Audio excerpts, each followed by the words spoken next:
What's up, guys? It's me.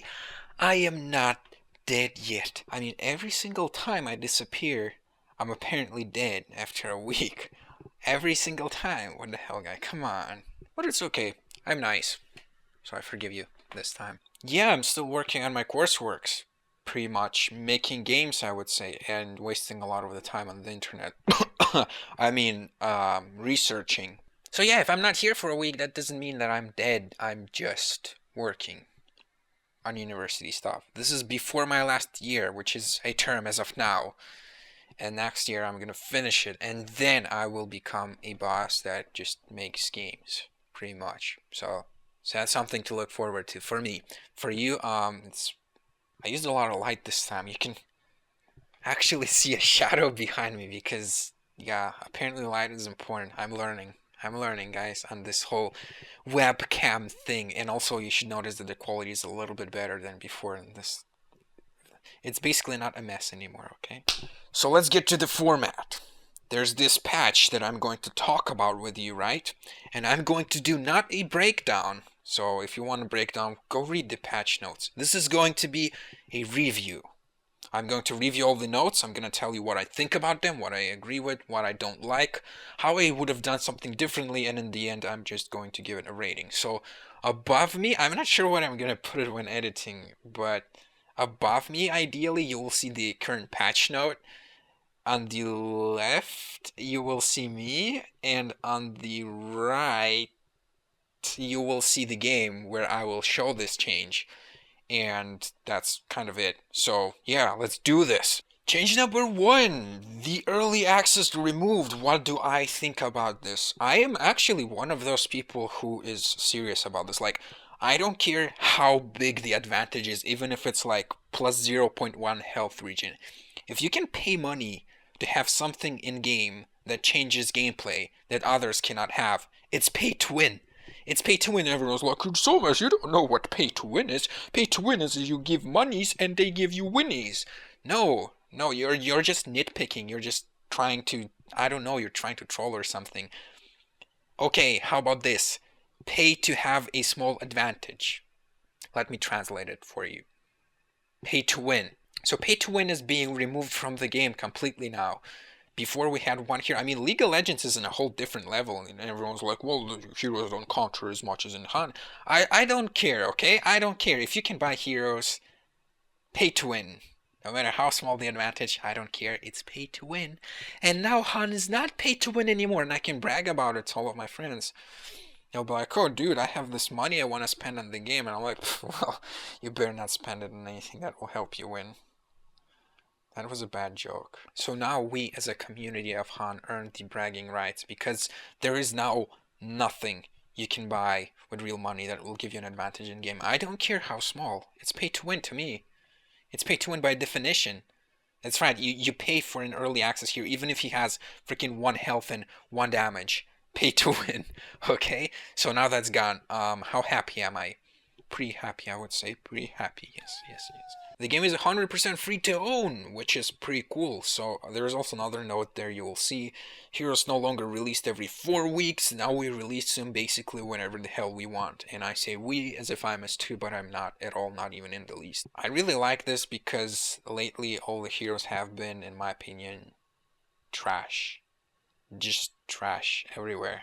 Everywhere you look. So Prisoner was kind of okay, but I mean like nothing special. It's kind of a Devour rework. But the newest hero, Sir Bracington, which I will make a video about and it will be a special one. I actually like him. I think he's pretty cool, except for the how he looks. But everything else about the hero is pretty good. And basically S2 releasing the heroes whenever they feel like they're ready is gonna give us much better heroes. I think, I at least hope so. And of course because everyone has them now, no more pay to win. We're basically the elite of the elite now. Like, Dota has nothing on us now, except for maybe slightly better pathfinding. Okay, so the first actual change is the new Rune of Refreshment. It always spawns on the opposite end. So, let's say it's the 1 hour 42 minute mark, and you have a rune haste rune spawning bottom. So that means that a guaranteed refreshment rune will spawn here, on the left side, in the top rune spot, whatever you call it. Basically, it's kind of a rune. Shut the hell up, Sir Bangington, seriously. It's basically a rune to help you wipe your tears. When you're in the middle lane, you're fighting, and then the enemy hero goes into, like, bottom before the rune even spawns it, and he just guesses it. He just guesses it, and then boom, he's back in the game, which is one of the most annoying things ever. I hate anything that is random based. I seriously hate random so freaking much. I hate it when that happens. You're winning the lane. You already have it, and then boom, he just gets a lucky rune just like that. So now, when he goes and predicts a rune and it spawns whatever, he gets it. Okay, but you can still get some kind of rune if you go into the opposite direction. It could be the actual rune if he guessed right, or it can at least be a refreshment rune if he guessed wrong, which is still pretty good. You might have noticed that we have changed to the bottom rune now, but disregard that for now. What does this new rune do? Basically, it restores some health and mana as if you simply drank a bottle once. That is, if you don't have a bottle. If you already have a bottle, well, it depends. If you have less than 2 charges, it will simply restore the amount of charges you have to 2. If you have any less than 2 charges, what it will do is it'll basically restore the number of bottle charges you have to 2. Either you have 2 or 1 left, it will just basically give you a 2 out of 3 bottle. So basically it allows you to refill your bottle. So you're fighting in the middle lane, doing your business, and the enemy hero just guesses that the rune is top. He goes top before it even spawns. It spawns there. What are you gonna do? Well, if you have a bottle, you drink it until it's empty, basically, if you need health and mana. You go into the opposite side, and the refreshment rune will restore your bottle to 2/3. So basically this means that the bottle will be much more viable now. Now, there are a few rules to this that are not obvious at first. They need a bit of testing, but basically here they are. If you pick up a rune at whatever time, and you don't pick up the refreshment rune, what will happen on the next rune spawn is it will not be guaranteed to spawn here, the actual rune. What will happen is that this refreshment rune will basically be destroyed, and a new one will be randomly created on, well, the opposite side of wherever the rune is. So, for example, if I command a rune to spawn right now, that rune gets destroyed, and now there's a region rune here, and the refreshment rune spawns in the bottom lane. There's another thing you have to know. If you pick up the refreshment rune, and you don't pick up the actual rune, when the 2-minute mark hits, when a new rune has to spawn, the refreshment rune will not be respawned. So the refreshment rune only spawns when you have already picked up the rune, and only on the opposite side. So basically it doesn't play much of a role as a deciding factor. But what does this do for the gameplay? And this is a lot. So first of all, in the mid lane, this prevents you from automatically losing the lane if the enemy jerk just basically happened to guess where the rune will spawn. Also, another thing to note is that potentially you can own people even more now, because let's say you go to the same rune spot, you try to prevent him from taking the rune when he tries to guess. You beat him to the rune, you take it, you destroy the enemy hero, and then you go bottom lane and take the refreshment or the other rune as well. So basically you can have double rune control, but arguably what will most likely happen is that people will not do this because you're just wasting too much time going back and forth and missing out on a lot of experience. But it's possible. But more importantly, this promotes so much more action. You have no idea. Basically, every 2 minutes, unless a refreshment rune was already picked up and there's already a rune somewhere else, like right now, every 2 minutes, if you go either here or here, you will get something no matter what hero you are. So this opens up a lot of strategies, and one of them is a side lane bottle. You can potentially pick up a bottle in the side lane now, both in the top and bottom, and just go towards this spot and just tell the mid hero to just stay farming. You can have more rune control, more engagements, because, well, you are guaranteed a rune spawn, so most likely everyone will want to get it. So just promotes a lot of fighting between heroes and makes the bottle more viable. Of course, this is a buff to the bottle. Honestly, I like this change so much more than a rune that refreshes cooldown. Like, compared to this change, a rune that refreshes all cooldowns is basically stupid. Like, this is an actually really good rune. It just adds so much to the gameplay, and I just can't wait to see how it plays out. Next, we have the in-game radial menu. Basically, you hold Alt and you hold left quick and you get this menu. You can cancel it to exit it like this. Beware. or you can just start pinging using different commands. There's get back, need help, danger here, fight here, missing from my lane. The guy missing from my lane is going top, mid, or bottom. Basically a lot of helpful commands. Muting the player will prevent these commands from being shown, but I'm not sure if the player is prevented from using them if he's muted as a ban. Like, for example, he was abusing text chat, he was muted on his account that he cannot type or anything. I'm not sure if he'll be able to use these commands. My guess would be no. This is an insanely good command. You have no idea how useful this is going to be, because misses, when they're called in text chat like this, you just don't notice them a lot of the time because you're not focused. The only time you do notice is when someone tells you in the microphone, and more than a single time. If you have something graphical appear right in front of your hero, you will sure as hell notice it. For example, there's a lot of heroes fighting here and I want to call a miss, and what I can do is just go get back, and they will see this on the ground right there. They will definitely just go, oh, wait a second, what is going on? Maybe I should go back and stop feeding the enemy team. Yeah, that sounds like a good idea. So this is incredibly helpful. This will probably cut down on my voice chat usage, because this is actually noticeable more than voice chat, because sometimes you even filter out voice chat messages, even myself. So this is going to be quite useful, and it's also going to be good for timings when you want someone to engage and you just want to ping them to attack, and you just go fight right now. So you just tell them to wait before that. For example, say that you're coming and then you say fight. So yeah, a lot of uses. I really like this. I think this is going to be extremely helpful even to me. So this means that anyone who's not experienced, this will be probably even more useful. So we'll look forward to using this feature when I'm not doing my coursework anymore. Next change. Hero kills now work differently. You can read the math kind of in the yellow description. It gives 33% more gold than average late game. Basically, heroes now give more gold the later the game goes on. You get less gold for killing someone who's in a streak. You lose less gold when dying. And another interesting mechanic is that heroes are now worth more based on their GPM. And this is kind of part of my suggestion, actually, which was for the spectator interface to give every hero basically a soul, which in size corresponds to the hero's GPM and experience per minute. So basically, heroes that are stronger in the game will now be worth more. This discourages the carry metagame, so I'm not sure about this, since recently the metagame has gone through a shift and carries are basically not as good as before, kinda seemingly. It's all about push now, the stay green pop train and everything. So I'm not sure if this was actually needed, but this kind of seems like an interesting change. And in pubs, you always have a carry, so this definitely affects most of the games if you don't count competitive.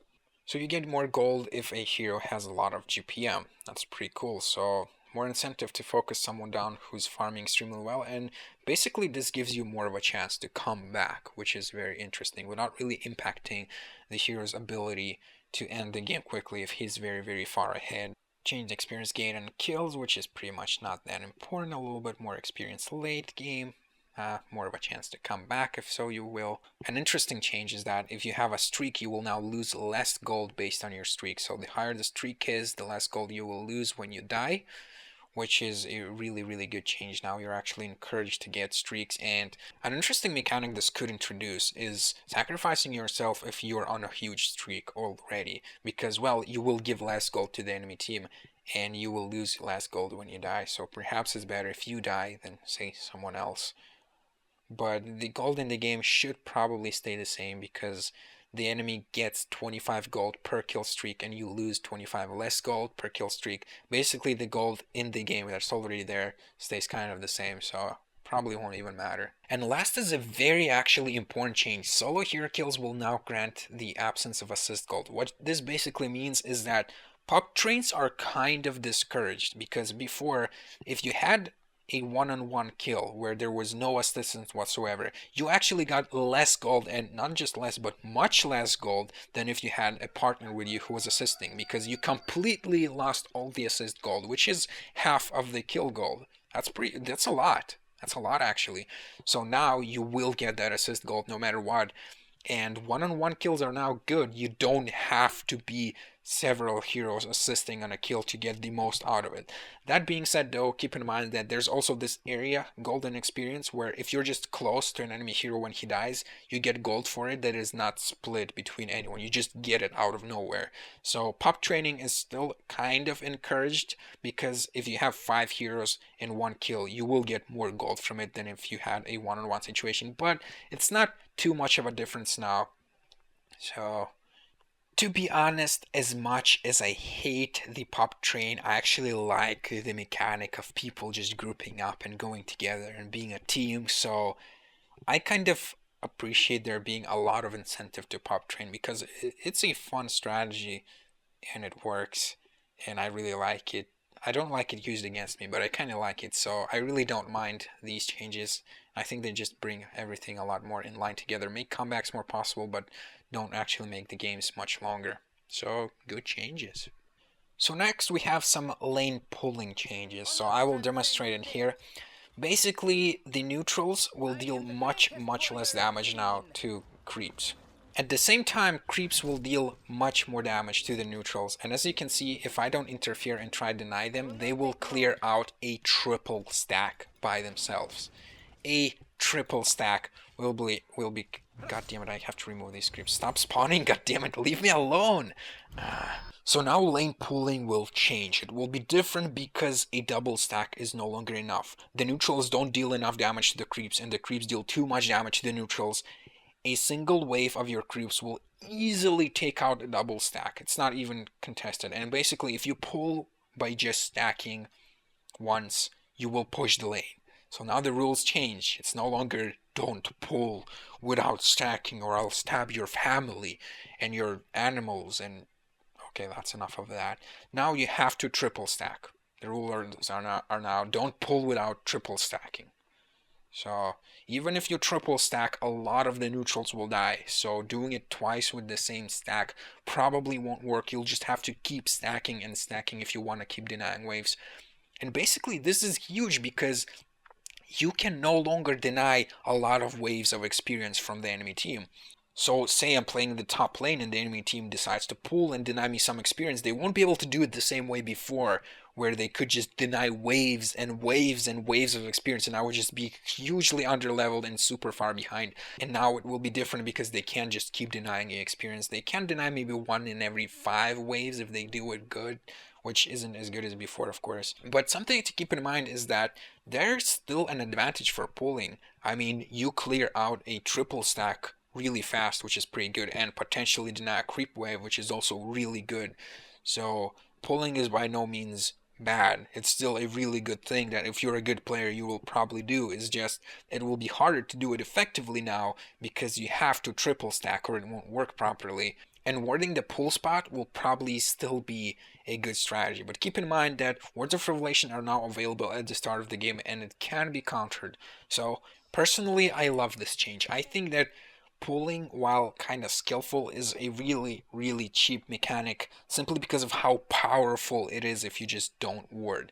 It's basically a standard to always ward this spot no matter what. You just don't even have it. If you don't ward it, you're bad. Basically that's how it was before. Now you actually have a choice. Maybe you can intercept this pull once every few waves because you don't have to constantly be here as before to just deny it. So yeah, the change is good. I like it.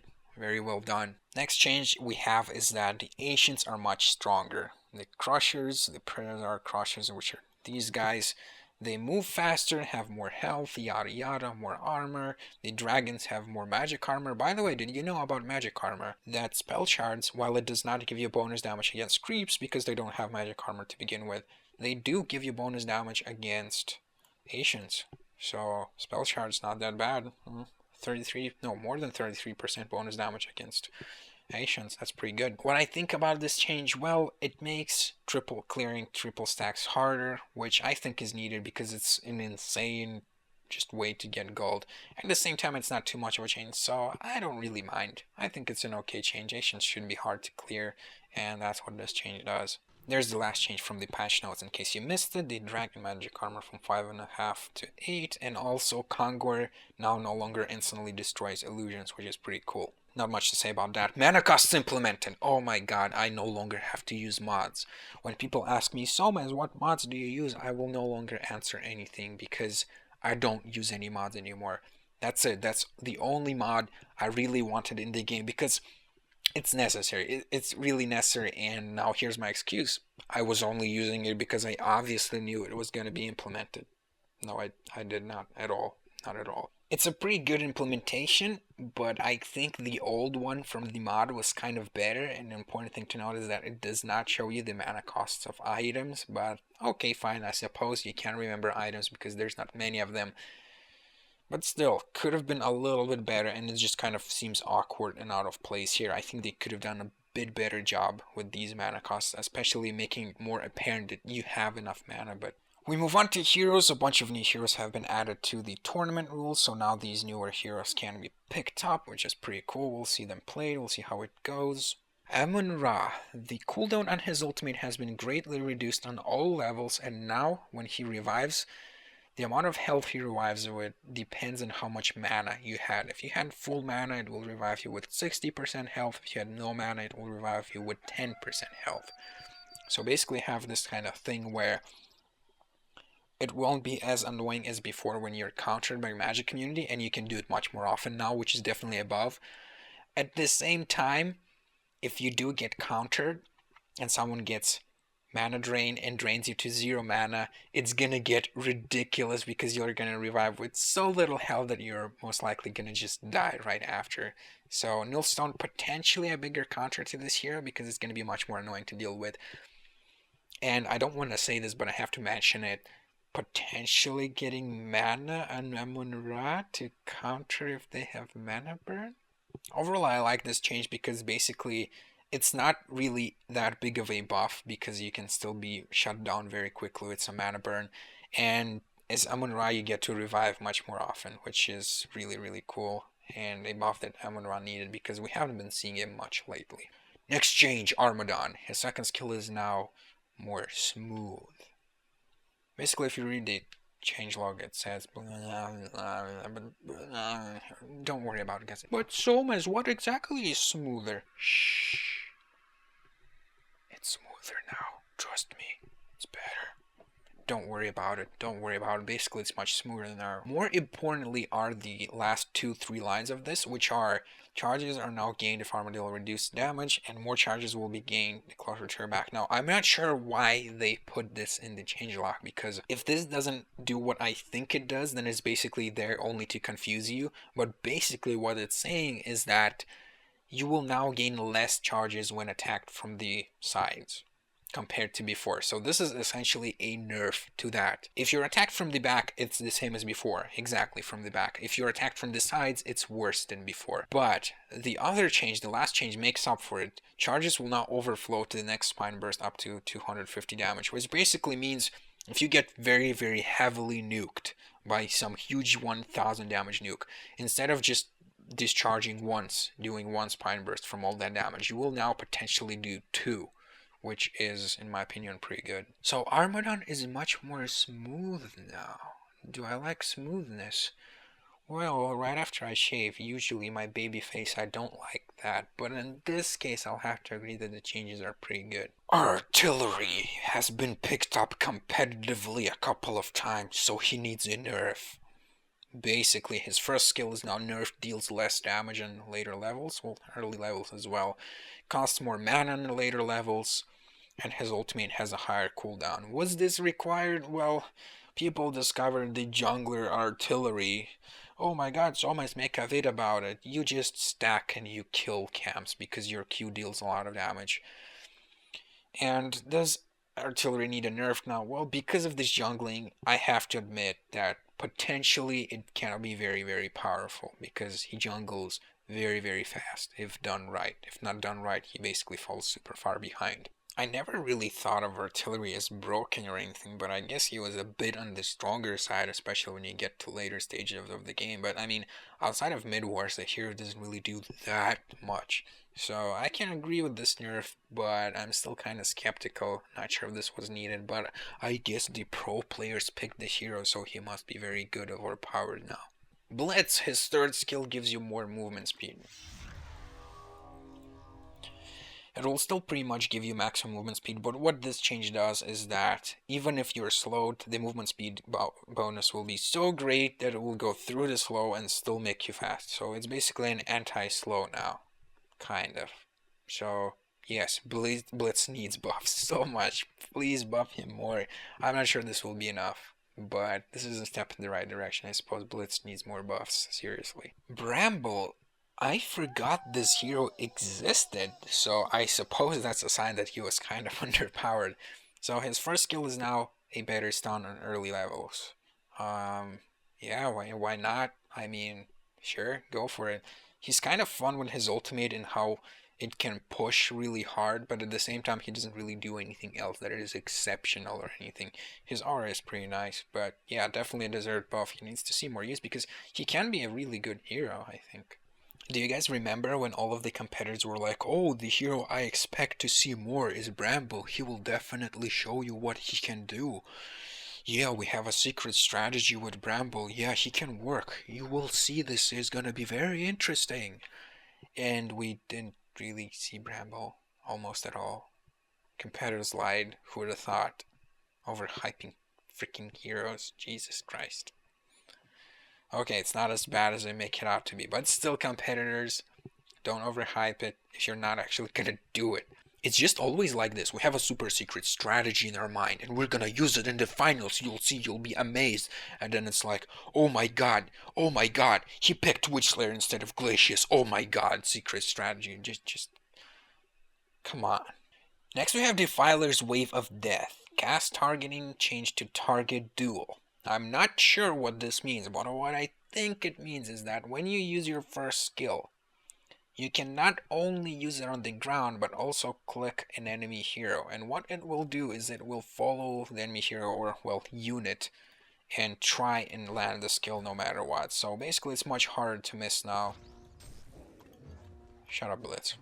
So when he's going back, if I click directly on the wolf, Defiler will change her wave to target the wolf and not the ground where he was when I actually target him.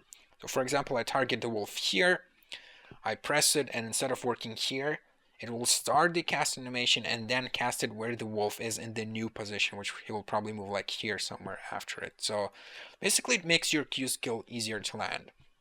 I'll be honest here, I don't like Defiler. I'm one of those people who doesn't like Defiler, but at the same time I understand this hero can be good. This hero is good. This hero can push so crazy good that it's not even funny. So this will make this hero easier to play even for me because I hate this hero. And yeah, that's an interesting way to buff a hero. I'll have to check her out. Her silence is really good and pushing capabilities are just off the charge. Even a joke sometimes, but yeah, hope this is gonna be better. Devour target now immobilized, cannot be pushed by tablet. You can still push Devour with a tablet. Whatever, I don't care about this change much. Draconis, his ultimate now has a higher cooldown. So, the Draconis need a nerf, I think a small nerf, but the thing is that you get a barbed armor against him, and when he turns on his ultimate, he has no choice but to attack you, or to attack nobody at all. So, barbed armor is a direct counter to Draconis.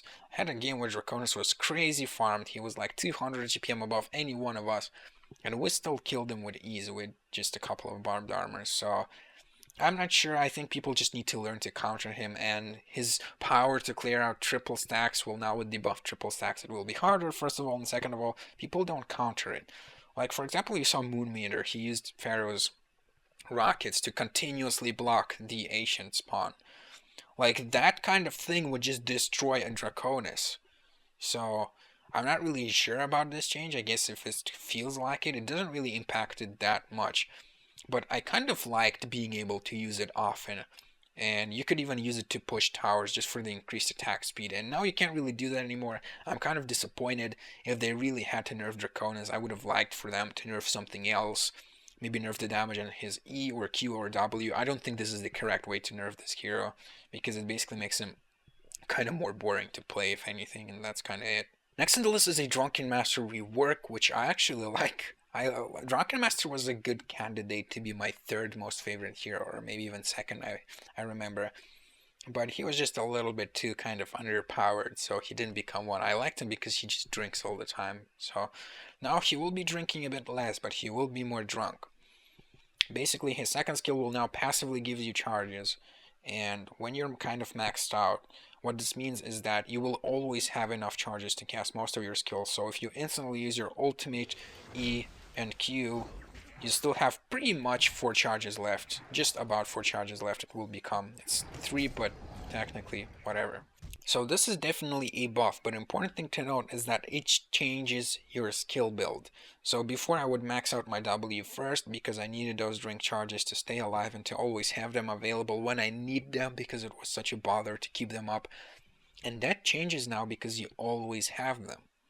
Just leaving the skill on level 1 will probably be enough, sometimes leveling it to level 2, and that's kind of really everything you should need. You can now proceed to max out your Q or E or go for a different skill build. But did I say item build before? I meant skill build. So really improves the skill builds, makes him more powerful, of course, and it still gives you charges if someone near you dies. So technically, it's possible that you will pretty much always have charges and never run out of charges. So that's definitely a really good buff to Drunken Master.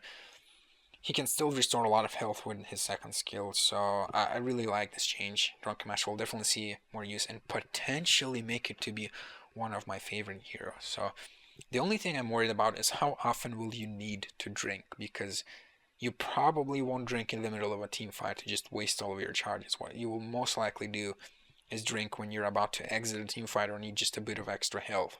So Drunken Master should be drinking.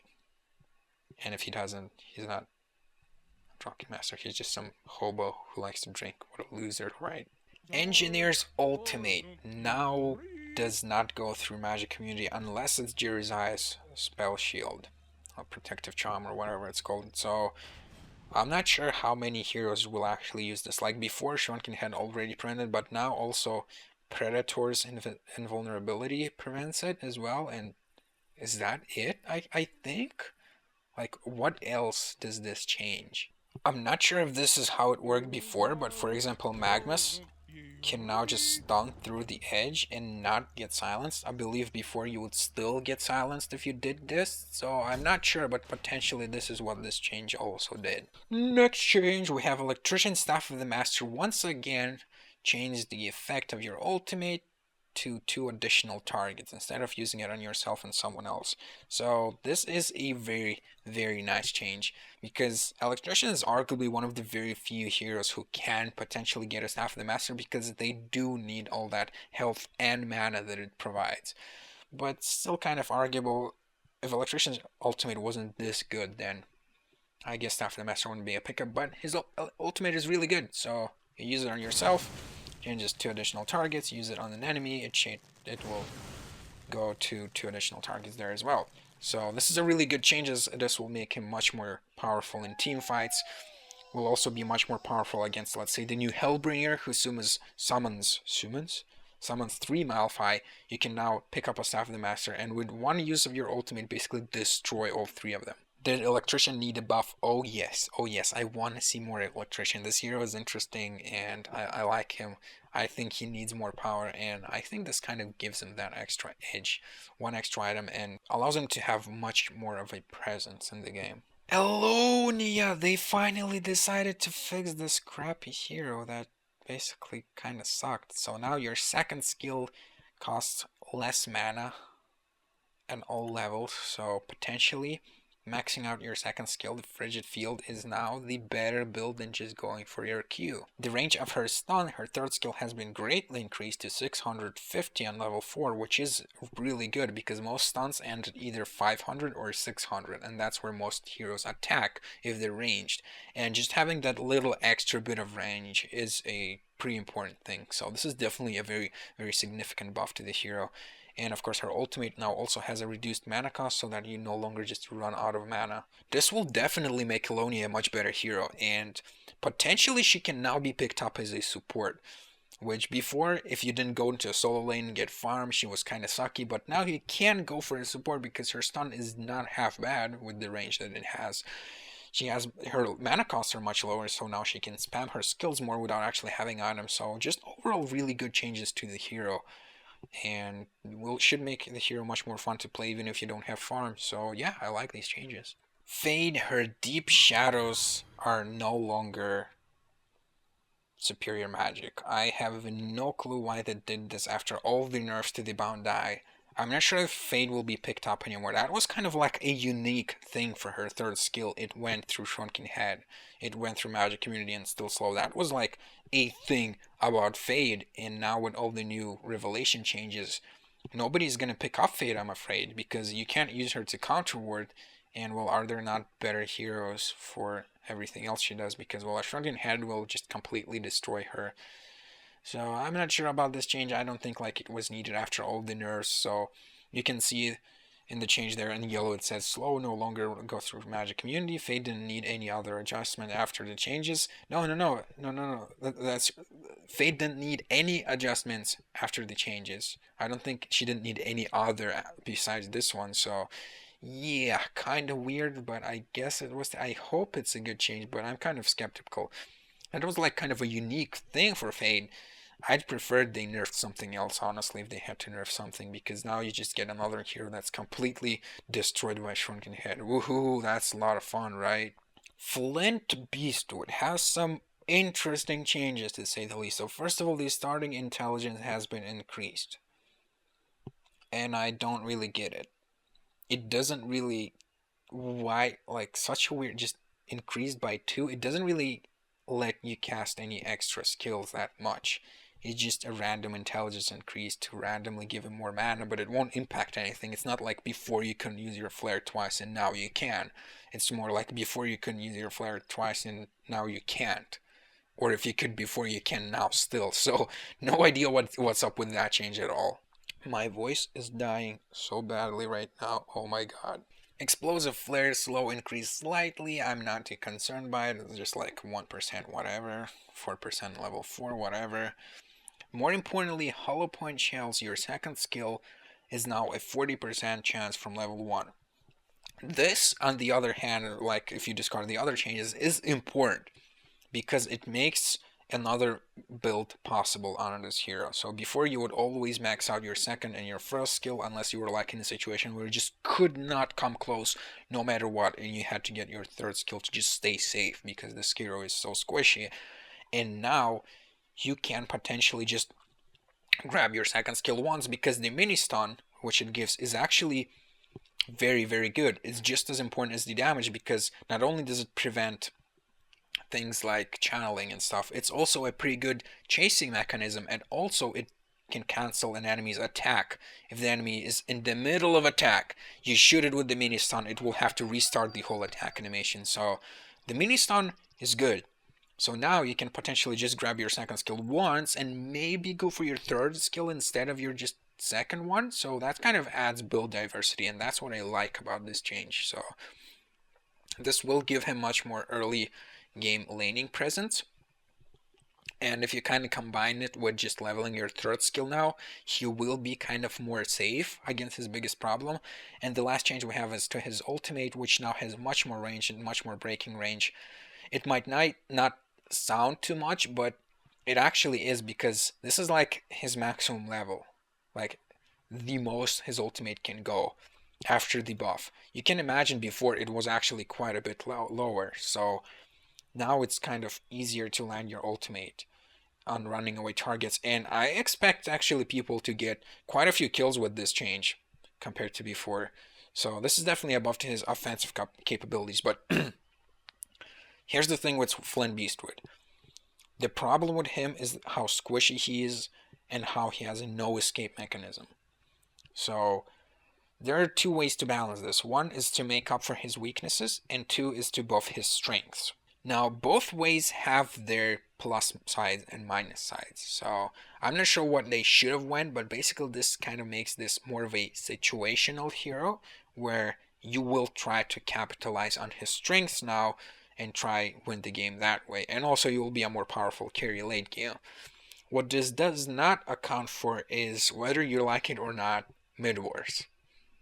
Prepare to have this hero be banned more often than before, which is hard already, but yeah, this hero is now even more broken in mid wars, which is probably something they didn't really think about, but not like they should be considering. But yeah, kind of plus and minus sides. I'm not sure which would have been better. We'll see about this. Flint Beastwood will either be broken in every game or he will be still useless in every game. So kind of have this, whatever that is.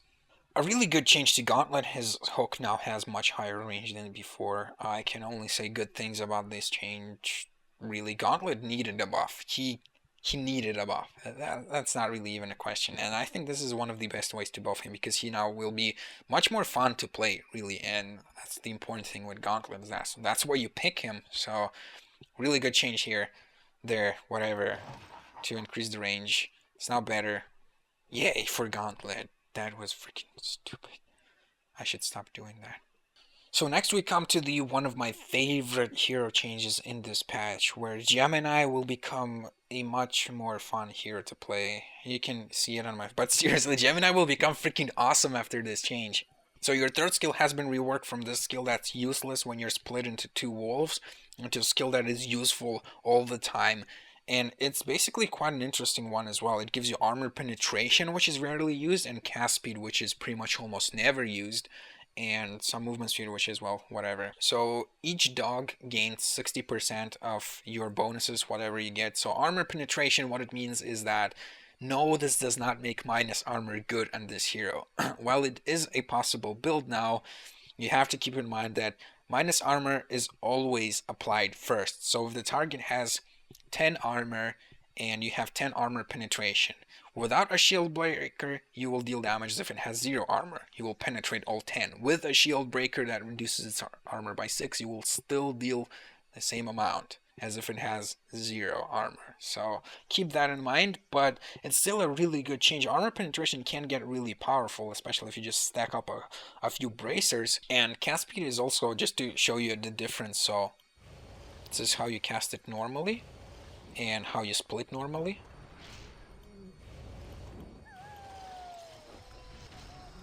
And if I pick up a bunch of acolyte staffs, you'll see the difference. So it's much faster. But important thing to note here is that this affects the channeling time. This affects the amount of time you channel before you split and when you recombine. So this cast speed is very important. It does not, by the way, increase the speed of your second skill. Like, your second skill will remain the same. Like, it will cast it faster initially, but the travel time will remain the same as before. Can you stop selecting this freaking Sir Brangsing time? Oh, shut up. So now you will passively, compared to before, split and rejoin much faster. But more importantly, this makes Gemini so much more fun to play because of the item build you're going to go for. Now it's pretty clear. You are going for stats. You don't care about anything else. You just get like steam boots and then straight to bracers. And after you're done with bracers, you can maybe get like one null stone, and you just keep turning them into like several breast orbs or something. Basically, stats are now really, really good in this hero. And of course, Fire and Ice is much stronger too. And now he's actually a proper carry, where before he was in this really awkward spot where you either carry with your passive in your original form with the double strike, or you carry with your wolves if you get stats. It was like either one or the other. Now it's pretty much both. You carry if you get stats in both forms, which is amazing. So a thing to note is that now more builds are viable on this hero. You can actually go for stats like before, if you remember. If you just go for your E and level up your attribute bonus and maybe get your second skill once just as an escape mechanism and just stay in wolf form as much as possible. I mean in double wolf form, and it's just going to be really so much fun because you can go for this kind of build and you can get away with it now. So I think to note is that while leveling your first and second skill does not impact your ultimate, so you might be thinking, well, it doesn't really matter. You have to keep in mind also that if you use your first or second skill, that costs mana. And when you split into two wolves, you will have less mana to use with those wolves. So skipping your second and first skills entirely is actually a viable build because of this. Yeah, really cool changes. It's going to be much more fun to play Gemini. It's probably going to be one of the first heroes I play when I actually return to playing this game again. I hope that's going to be soon. Geomancer, his ultimate now has slightly more range or radius or whatever by 50, and also it's now 2.5 seconds all the time, not just on level 3. So just a little buff to Geomancer. I think it's a good buff. Geomancer definitely needs more. I don't think this will be enough, although the range increase could be significant because 50 radius is not much, but it counts. It definitely counts. So definitely a step in the right direction. Geomancer isn't really a bad hero, that's the thing, so you can't really say for sure, but I kinda wish they did a bit more for this hero. Gladiator, his third skill now has a lower cooldown on level 1. Now it's 10 seconds instead of 16. And I'm not sure what I feel about this change because it essentially makes Gladiator better early game, but the problem with Gladiator is that he sucks so much late game, so I guess now they're kind of pointing out, hey guys, this hero is supposed to be an early game hero, not a late game one. I suppose that's kind of fine. We'll have to see how it works out. We'll basically have to change the way we play Gladiator to be more early game oriented. Perhaps picking up a codex or something, I don't know. Gunblade is supposed to be better now, but I don't like these changes because they're so insignificant. So your first skill now works on catapults, like really. It now works on catapults as well. Big whoop. Why did it not work on catapults to begin with? It's a physical skill. God damn it, why did it take me so long to think of that? His ultimate though was buffed to have 100 extra range on level 1 and nothing on level 3. And his armor debuff duration has been increased a little bit on the ultimate as well. Basically, when you pull someone closer with your ultimate, the minus armor it gets is now longer. Why do I not like this change? Because the main problem with this hero is how he gets into the fray of everything and then he just dies. He doesn't have a really good farming skill, so he can't really keep up with the other carries. And his only carry skill relies him on being really, really close to do anything. How did they address it? Well, they increased the duration of the debuff on mine. What? I'm sorry, this change is bad. Gunblade is still bad. More stuff needs to happen. More stuff needs to happen. This is definitely not enough. I'm not pleased with this. Not in the least. And to freaking emphasize, god damn it, I will drink some water. My water is almost over.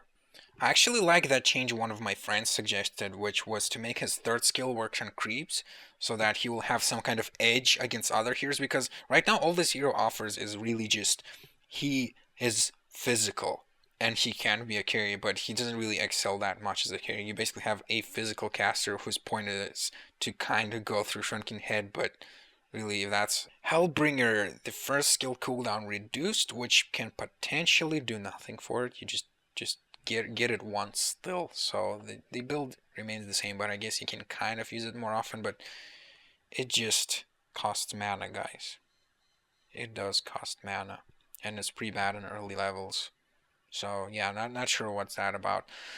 Your third skill now lasts a bit longer on earlier levels, so potentially this can make you just go for your third skill once and then just go for your first skill or slow or whatever. But your third skill, it's really good to level it up. That's the thing about it. So I suppose leveling up your first skill now can be a potential build which could make Hellbringer stronger, but I mean, like, you're gonna max out W anyway, so who cares about the laning phase? It's gonna be the same every game. You max out W unless you're bad. And the ultimate cooldown has been reduced on later levels a little bit, and more importantly, it now summons 3 of them. And also their immolation stacks, which is their second skill, immolate. It's called stop killing Magnus, please, thank you. So do I like this change? Oh yes, this makes it much harder to counter with a single electrician or a nullifier blade. And you can now just push so much better with this hero, and well, it basically looks much more awesome as well. So Hellbringer is gonna be good. He's gonna be good, man. He's gonna be good.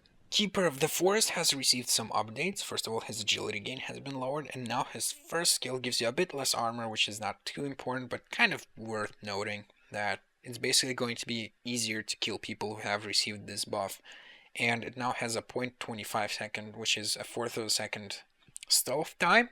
So heroes no longer instantly go invis, and you still kind of have that lingering chance to hit them, which is actually pretty huge. This will result in a lot more deaths against Keeper of the Forest. So this is definitely a significant nerf. Plus his ultimate, a longer cooldown on higher levels, and that's the kind of cooldown that kind of counts, because late game hero deaths become kind of like around a minute long or so. So basically you killed someone, 60 seconds pass plus minus 10 seconds or so, and they come up. And basically what this means is that cooldowns that are kind of close to 50-60 seconds, changes won't matter much if you just increase them slightly or decrease them slightly. But cooldowns that are right above that, like for example 90 or 100 seconds, their changes will matter, because you use your ultimate, the enemy hero dies, he revives, and you will take 20 seconds longer than before you can actually use it again, and he will already be ready to take you on. So this is a significant nerf on his ultimate. So as for the agility gain, I was not joking with that carry keeper, guys. He had one of the best stat gains in the game, period. And now it's worse. I believe now it's about, yeah, just slightly above average. So his stat gains are still pretty good, but they're not crazy good as before. So Carry Keeper is a little bit weaker, unfortunately. I don't know. I played Keeper as a carry, and I will probably keep playing him as a carry. This won't make too much of a difference to me, but this does make a difference. So he's a worse carry now. I guess it's because Keeper is not supposed to carry, to be fair. His role is kind of different. He's more of this pusher, counter initiator, or initiator. So yeah, we will see, but my voice is definitely dying. So next we have one of the smallest buffs to Kraken, and the intelligence buff is larger than it appears to be. Try it out. And this is the part I don't get. They're trying to make it seem like it's really good, but it's really not. It does change a little bit. So compared to before, if you had a blood chalice and you were level 6 and you used your ultimate and second skill, you'd be 30 mana short. And now after this change, you will be just about enough to use your Q skill right after, on level 6 with Blood Chalice. But that's a couple of things to take into account. First of all, as soon as you hit level 7, it does not matter. Second of all, if you use your Blood Chalice, it does not matter. So I'm really not sure about this change. It doesn't seem to be making that much of a difference to me. So I suppose this changes more than it seems, where you can, in this one small situation out of all of them, use your extra skill. But like, will this make Kraken an actually like really strong good hero now? Because he has kind of been underwhelming lately. And of course your third skill has now more damage, 5 more damage to be exact. So what do I feel about that? Well, you have to take into account that it turns into 10 bonus damage because there's an inner and an outer radius for his passive. But this also pushes the lane more, and you have to take into account that even on level 1 it already gives you kind of enough to last hit with. So we'll see. Basically Kraken turns into this kind of more pushy style hero and has more mana on level 6, supposedly, to cast all of his skills. I suppose this is a buff, but I guess I was just expecting a little bit more. Maybe Kraken is good. His armor has also been increased by 1, which is actually significant. Like, his armor being increased by 1 is actually the most significant buff he got out of all these changes. So hopefully Kraken will be a force to be reckoned with now. But to be honest, I'd prefer him to deal more damage than to be more tanky, because tanky gameplay is just annoying, really. The cooldown of Lodestone's ultimate has been increased on lower levels. What does that mean? I don't know. Like, everyone complains about Lodestone being too strong, but I just don't see it. Your ultimate is not that easy to land, especially early in the game, so it costs a lot of mana as well. I'm not sure why everyone thinks that this hero is so absolutely broken when late game he basically becomes pretty weak. I don't think this change was necessary, but I guess if everyone is crying that he's overpowered, then so be it. Enjoy your little nerf, but in my opinion, Lodestone is just getting bashed into the ground with all these nerfs. He's not that strong. It's like people complaining about Monkey King being overpowered. Oh snap! Next change. Madman's passive has been reworked to be useful, believe it or not. The critical strike has been removed. Now, guys, there are things about the critical strike thing that are good and bad, and most of them are bad. So the bad things about the critical strike: it does not work against buildings, it does not work for denies, it does not stack with anything else that is a critical strike, which for example is rift shards, does not benefit skills that are based on damage, like for example Panda's Flurry, and is random based. So critical strike is pretty bad. The only good thing about critical strike is that it does not give you a percent damage bonus based on your base damage like everything else does, but it gives you a percent bonus damage based on your actual damage. So what does this blah blah damage mean? Basically, when you pick up a double damage rune, the 100% bonus damage it gives, it does not give you to your actual damage, but to your base damage. So this is why when you have 350 damage and you pick up a double damage rune, you don't get 700 damage, you get 500 or 550. So if you get a critical strike that deals double damage, you will deal 700 damage. So that's the only situation where it's useful, but most of the time it's just a bad skill. And now we have this thing right here, Gash. Basically what it does is that when you attack the same target, you will continuously increase the amount of damage you deal to it. So I'm gonna attack this wolf. You can see that the debuff lasts about 3 seconds, I would say. And the longer you attack the same target, the longer it will go on. You can't stop attacking it and continue attacking it later after you maybe even hit someone else. The buff will stay. It's basically a 3-second debuff, which makes you deal more and more damage to the same target, and equals to 56% bonus damage on level 4. Now, this is really, really big, like really big, because this damage is based on your actual damage and not your base damage. It amplifies the damage the target takes from you by 56%. And also, it works with a critical strike, so it can become even better. So this skill is good. Like, this is good. Madman is now good. This is a huge change, trust me. And I really, really like it. I think this was one of the most perfect. Putting a critical strike on a hero is like telling him, okay, dude, you want to be a carry? Well, you can try, but you're sure as hell gonna have a hard time. So Madman is no longer in that category. He's now in the category of, well, I can potentially actually carry, you know. So really good change, and of course it's much more reliable than a random critical strike. So yes, approval. Monarch, your ultimate now has a higher radius, especially on higher levels, and it starts 350 behind you. When you target a location, it starts from 350 range behind you, so above her ultimate, it's now much better, has a higher range and everything, so much higher reach. But the more important thing, in my opinion, is the change to her passive, and it gives clear vision again. So if you use it in fog, it will now give you vision there. So this gives Monarch a unique use compared to other support heroes. That is, it can now give you, oh my god, no, please no, god, no, please no. It now gives you a use unique to this hero specifically, and that is to give you clear vision. Although arguably you have Alonia who does that as well, but basically Monarch has one extra unique thing about her, or well, at least rare thing. So definitely a good buff, and Monarch definitely needed a buff in my opinion, so this could potentially put her in line with the other support heroes. Moon Queen. This is another change that I don't really agree with. So the problem with Moon Queen, in my opinion, is not that she now has a good present early game, but because her second and third skill synergize so insanely well. They're such good skills that she farms insanely fast later in the game. She can get 500 or 600 GPM easily late game, and that's her problem because she's one of those heroes. And of course she completely destroys buildings and everything. So what does this change do specifically? And honestly, I don't really know. So basically they decrease her strength early game. So okay, she is still a beast later on in the game, but I mean, okay, if S2 wants her to be that kind of hero, I mean, there are heroes like that, like for example, Flint Beast, which maybe don't farm as fast, but become real beasts late game.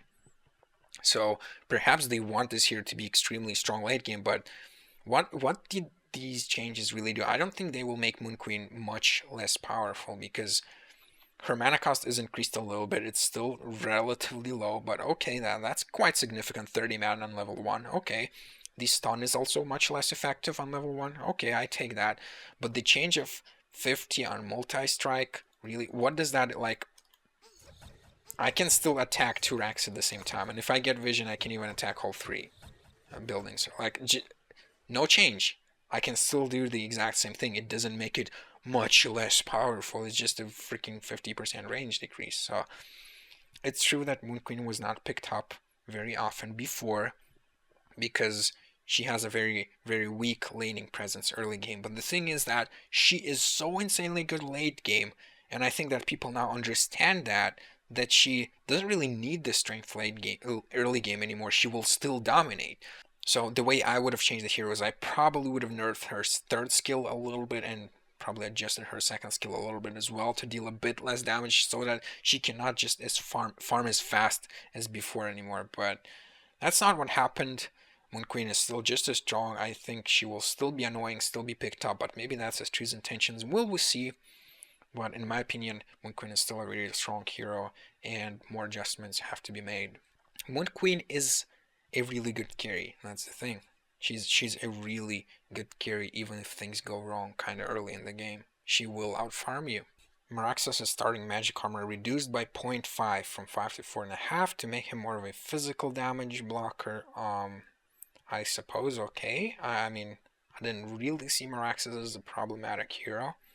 I don't really mind this change simply because it won't do that much, I think. And to be fair, Meraxas is a really, really good hero with the right items. So we'll see how this change impacts it. I don't have much of an opinion on it other than, well, it doesn't matter much. Now, Myrmidon has a very funny change. Carrying with Myrmidon is now a real thing. When I first read it, I kind of misunderstood and I was like, are they kidding me? Just because of 50 extra damage in a slow and an AoE, he can now carry all of a sudden? You don't... Stop the mess. What? It's horrible. But now kind of, as I reread it, I understand it more. It basically makes you cleave with your magic damage. It doesn't just slow in an AoE now, it deals the magic damage in an AoE. It basically gets an AoE effect and also adds you 50 bonus damage. So potentially possible to carry. This is kind of interesting. I'm not sure if this effect is worth it, but it's definitely interesting and strong. So just to give you an example, if I attack the middle creep, you can see that it will now deal damage to all the creeps surrounding it, which is pretty interesting, and especially with the new buffed version of Elder Parasite, which gives you even more health and attack speed, this hero could potentially actually carry. So yeah, I love this change. I love this change after I understand it more. Really nice, really nice. Well done. Nighthound, not much to say about him. I mean, countering invisibility is pretty easy, especially in the higher brackets, so they're buffing him by just giving him something extra on his ultimate than just invisibility. Some extra agility, which is pretty good, but not anything insane. And I think Nighthound is now a really good hero, and yes, I do think he needed this buff because just countering invisibility is way too easy. So it's going to be interesting to see how it works out now. That's extra agility early game can really, really matter. So Nighthound will definitely be much more interesting to play. Potentially we will even get a glimpse of him in the competitive scene, but countering invisibility is still pretty easy, so we'll have to wait and see. Nomad, his ultimate now has a higher cooldown on later levels. It's only a 10-second difference, and I think it kind of falls into that category of more than 30 seconds will probably pass between a team fight or between a death and a revival, so I don't think this change matters too much, and to be honest, I don't really mind. Nomad still has huge issues with actually carrying because of not having an actual good carry skill and being incredibly squishy.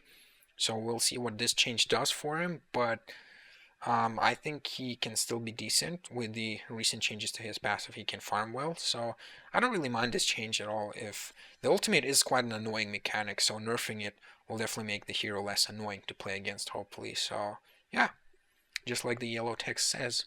Oogie. His second skill now gives you a percent-based movement speed bonus instead of a static one. So they explain it. It means that with Ghost Marchers he will no longer be close to haste speed, which is a nerf to a Ghost Marchers Oogie build. Which is, I guess, okay. Oogie is actually a pretty strong hero. Can't wait to see him on the competitive scene. A lot of the competitive players have been crying about it, but we'll see if they actually pick him up now. Or they're gonna be like, oh yeah, well we cried about him just to cry. It was a funny joke. We're not gonna pick him because he's trash.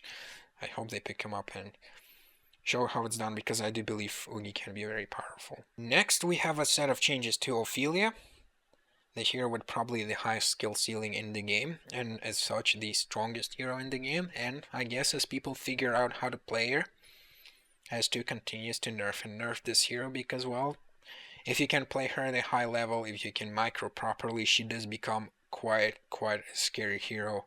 And when people ask me what's the strongest hero in the game, I usually answer Ophelia.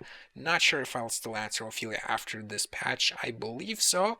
She's still really good. Basically, her third skill has been adjusted. It now gives less health to creeps. But important thing to note is that now it gives you 40 health on level 1 and 120 extra health on level 2, which is important because before, the only thing you would gain from leveling up from level 1 to level 2 is 75 health, which was normal for every level. So now you get more health, and this is important because the number of creeps you can summon is 1, 1, and then 2, 3 on levels 3 and 4. So basically leveling it from level 1 to level 2 was kind of a bad thing to do, and oftentimes people just really didn't have the choice. You could level something else, but basically this skill was bad at level 2. So now you have more incentive to level it up to level 2 after level 1, not just for the extra creeps, but overall nerf and health. Her ultimate now also heals neutrals not to full, but for the triple the amount, which is in the bracket 600, 900, 1200. And her second skill now takes slightly less time on early levels to teleport you back to the fountain, and slightly more time to teleport you later on. This is definitely a nerf because it gives the opponents an extra chance to dispel it, or potentially steal the debuff or something. So dispel it with like Purge, Electrician. So yeah, interesting change. A nerf overall to the hero. And since this hero is quite strong, well, what can I say? People are figuring her out. What are you gonna do? You can't just let her stay overpowered. You have to address it. And so they have. Next change is going to be Pandemonium. Face Smash no longer immobile. We're going to skip that. So next is a change that is actually much more interesting than you think. So Pharaoh, his Tormented Soul, will no longer prevent neutrals from spawning. So what this means is that when you use your third skill, it gives you vision in the area after it explodes. That's part of the skill. But the thing about this vision is that what gives this vision? Well, actually, there's an invisible thingy here, an invisible unit, if you call it, that gives this vision when you use a rocket. So there's something invisible here that gives you vision. And this something invisible before blocked creeps from spawning. So as long as you kept spamming it, new creeps would not spawn, because this vision thingy would block it. But now, as you can see, it does spawn them. So it is now ignored. You can see this example in the last complexity against XTDM game in the grand finals. Moon Meander, continuously blocked this Asian's spawn for the enemy team as Pharaoh. It was insanely good, and as Malins from State Green said, it almost won them the game. It just prevented them from farming on the Asians completely. So very well played by Moon, and that strategy has now been fixed. This is not necessarily a nerf, and I will actually say this is a buff because of something they didn't think about. I'm not sure if they didn't think about this, but I did. But basically, their main concern was that you can now stack the camps with rockets. So now you actually will. So if you, I don't know, use it here somewhere, I'm not sure if it will be in time, but now I can actually, oh, there's a couple of portal keys there, ignore them. Now I can actually stack from anywhere on the map, basically. And that's a problem they want to avoid, and they said that that's the lesser of two evils, that you can stack with Pharaoh from anywhere on the map if you do it properly. So that's a buff in that sense, but you're gonna say, well, it's a nerf because you can no longer prevent enemy camps from spawning. But that's the thing, you can still do it, it's just harder. And here is how. The invisible thing that your rocket leaves behind, the invisible thing that gives vision, well, it does not block creep camps anymore. The rocket itself, the green rocket, does. So if you can time it so that when the timer hits 0 seconds, there's a rocket flying over the camp, it will get blocked. So as an example here, I will pull it, and while normally it would stack because the invisible thing no longer blocks it, I'm gonna fire a rocket that will be here exactly at 0 seconds. It will not be stacked. So you can still do it, but of course this way is much more difficult, because if you're somewhere on the other side of the map, like say here, and you have to time it to be exactly here, to and you have to set it to explode somewhere further. Like, you cannot let it explode here, because after it explodes it no longer counts as a block. You have to time it so that the missile flies over this spot at exactly 0 seconds. So same thing with stacking, you have to predict. If you're on the other side of the map, you have to predict so that the rocket hits it exactly somewhere between like 52 and 56 seconds, or otherwise you won't stack in time. So basically playing Pharaoh just got a lot harder. Do I agree with this? Where is Pharaoh? There he is. Shut up, Sir Brennington, I seriously hate you more and more with every second. Do I agree with making Pharaoh harder to play? I would say no. Pharaoh needs buffs. He's kind of a weak hero, but I guess with this new stacking mechanic, which is hard, it will be difficult to learn, and this new still preventing the stack mechanic, I think Pharaoh could become much better than he was before, but it needs so much skill that it's kind of arguable, and in my opinion the hero does need buffs in his current state. So much more of a skilled hero now, Pharaoh. Is this a good or a bad thing? We will have to see. Pearl, your second skill's radius is a bit lower, so that it's harder to catch enemies in it. One thing I want to say is that being caught in that thing is one of the most annoying things ever. Freaking annoying as hell. And her ultimate duration has been reduced. So this hero has been added to the competitive scene now, to the tournament mode, and everyone goes crazy over her. But the thing is, her ultimate does not go through Shrunken Head, and I think that's going to be what kills the hero, because you won't be able to save yourself or your teammates if a farmed carry just turns on his Shrunken Head. You won't push him away, and you won't deal any, you won't block any damage. So we will see though. Hope to see Pearl in the competitive scene, but I honestly don't think she will be picked up more. But I'm waiting for people to prove me wrong, so we'll see if she's picked up. But a nerf to Pearl, I'm gonna say that I don't think this was necessary at all. So this is a change I disagree with. It actually hurts when I talk now. This isn't just my voice dying. I'm killing it. Oh my god. So next we have the fun change advertised in the patch notes, because it's one of the most fun things about this patch, supposedly, is the new Staff of the Master effect on Pebbles, which basically makes you be able to chuck 3 units at the same time. Now keep in mind that the damage, as it says here, is at most 120% of normal chuck, 40% per thrown unit, so you can only at most deal 20% more damage than before. It has its own range, which is the same as chuck range on the maximum level, but you have to level up your ultimate to get the group chuck's range increased compared to your second skill. And you have to level up your second skill, obviously, to get more damage on it. So, is this going to be viable? Well, I am not so sure.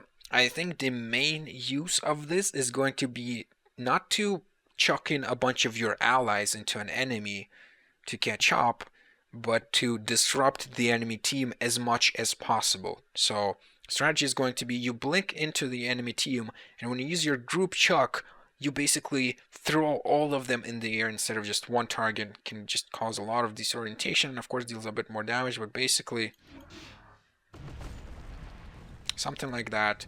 And you can then line up 3 people instead of a single person for your stun, which is what potentially the reason for picking up the Staff of the Master is ever on Pebbles. So basically teleport, use group chuck, and you use your first skill to deal the most damage possible. But actually, of course, the combo is first use stalagmites, then you chuck. So it's going to be something like this. So potentially this can be insanely strong. Okay, enough attacking. Just potentially this can be insanely strong because your first skill deals double damage to chuck targets. So I'm not sure about this. The thing I'm worried about is Staff of the Master a good item in Pebbles? Because plus 10 total stats on Pebbles does not seem like the best idea ever. But it can be fun, especially in Midwest. It's gonna be crazy, so I'm gonna have to say yes for this change. But potentially, I don't know. I just feel like Staff of the Master is just overall underpowered because of the stats it gives. They could give something extra, like some cast speed or something. But okay, I'll count this change. Predator's ultimate is now a passive that applies after 3 attacks. How does this work? When you attack a target, similar to Madman, it gets a debuff which gains charges for multiple attacks and lasts 3 seconds. So if I order Predator to attack Magmus and I look at Magmus, you'll see a debuff here, 1 charge, 2 charges, 3 charges, and then it procs the ultimate. So the ultimate effect gets applied just like before, minus armor, and anyone who attacks him will get bonus attack speed and movement speed. And while he has the effect, he will not get new charges for potentially another terror. It will have to first run out and then you'll have to reapply it again. Now you have to understand, this is a huge buff. This is big. Like, this is a huge buff because first of all, you're saving a lot of mana now. You no longer need mana for your ultimate because it will be cast automatically, it's passive.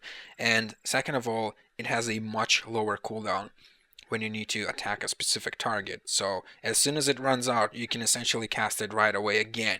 So very, very strong buff to Predator, which I think he kind of needs because we don't see him enough. And problem with Predator, too single target focused. He needs to deal more damage to multiple targets or something because his main carry skill isn't really a carry skill at all. It's just kind of like a life steal, which is based on his health. If he doesn't have much health and just a ton of damage, he'll destroy you. So really good change. Potentially we can now see Predator picked up, even competitively.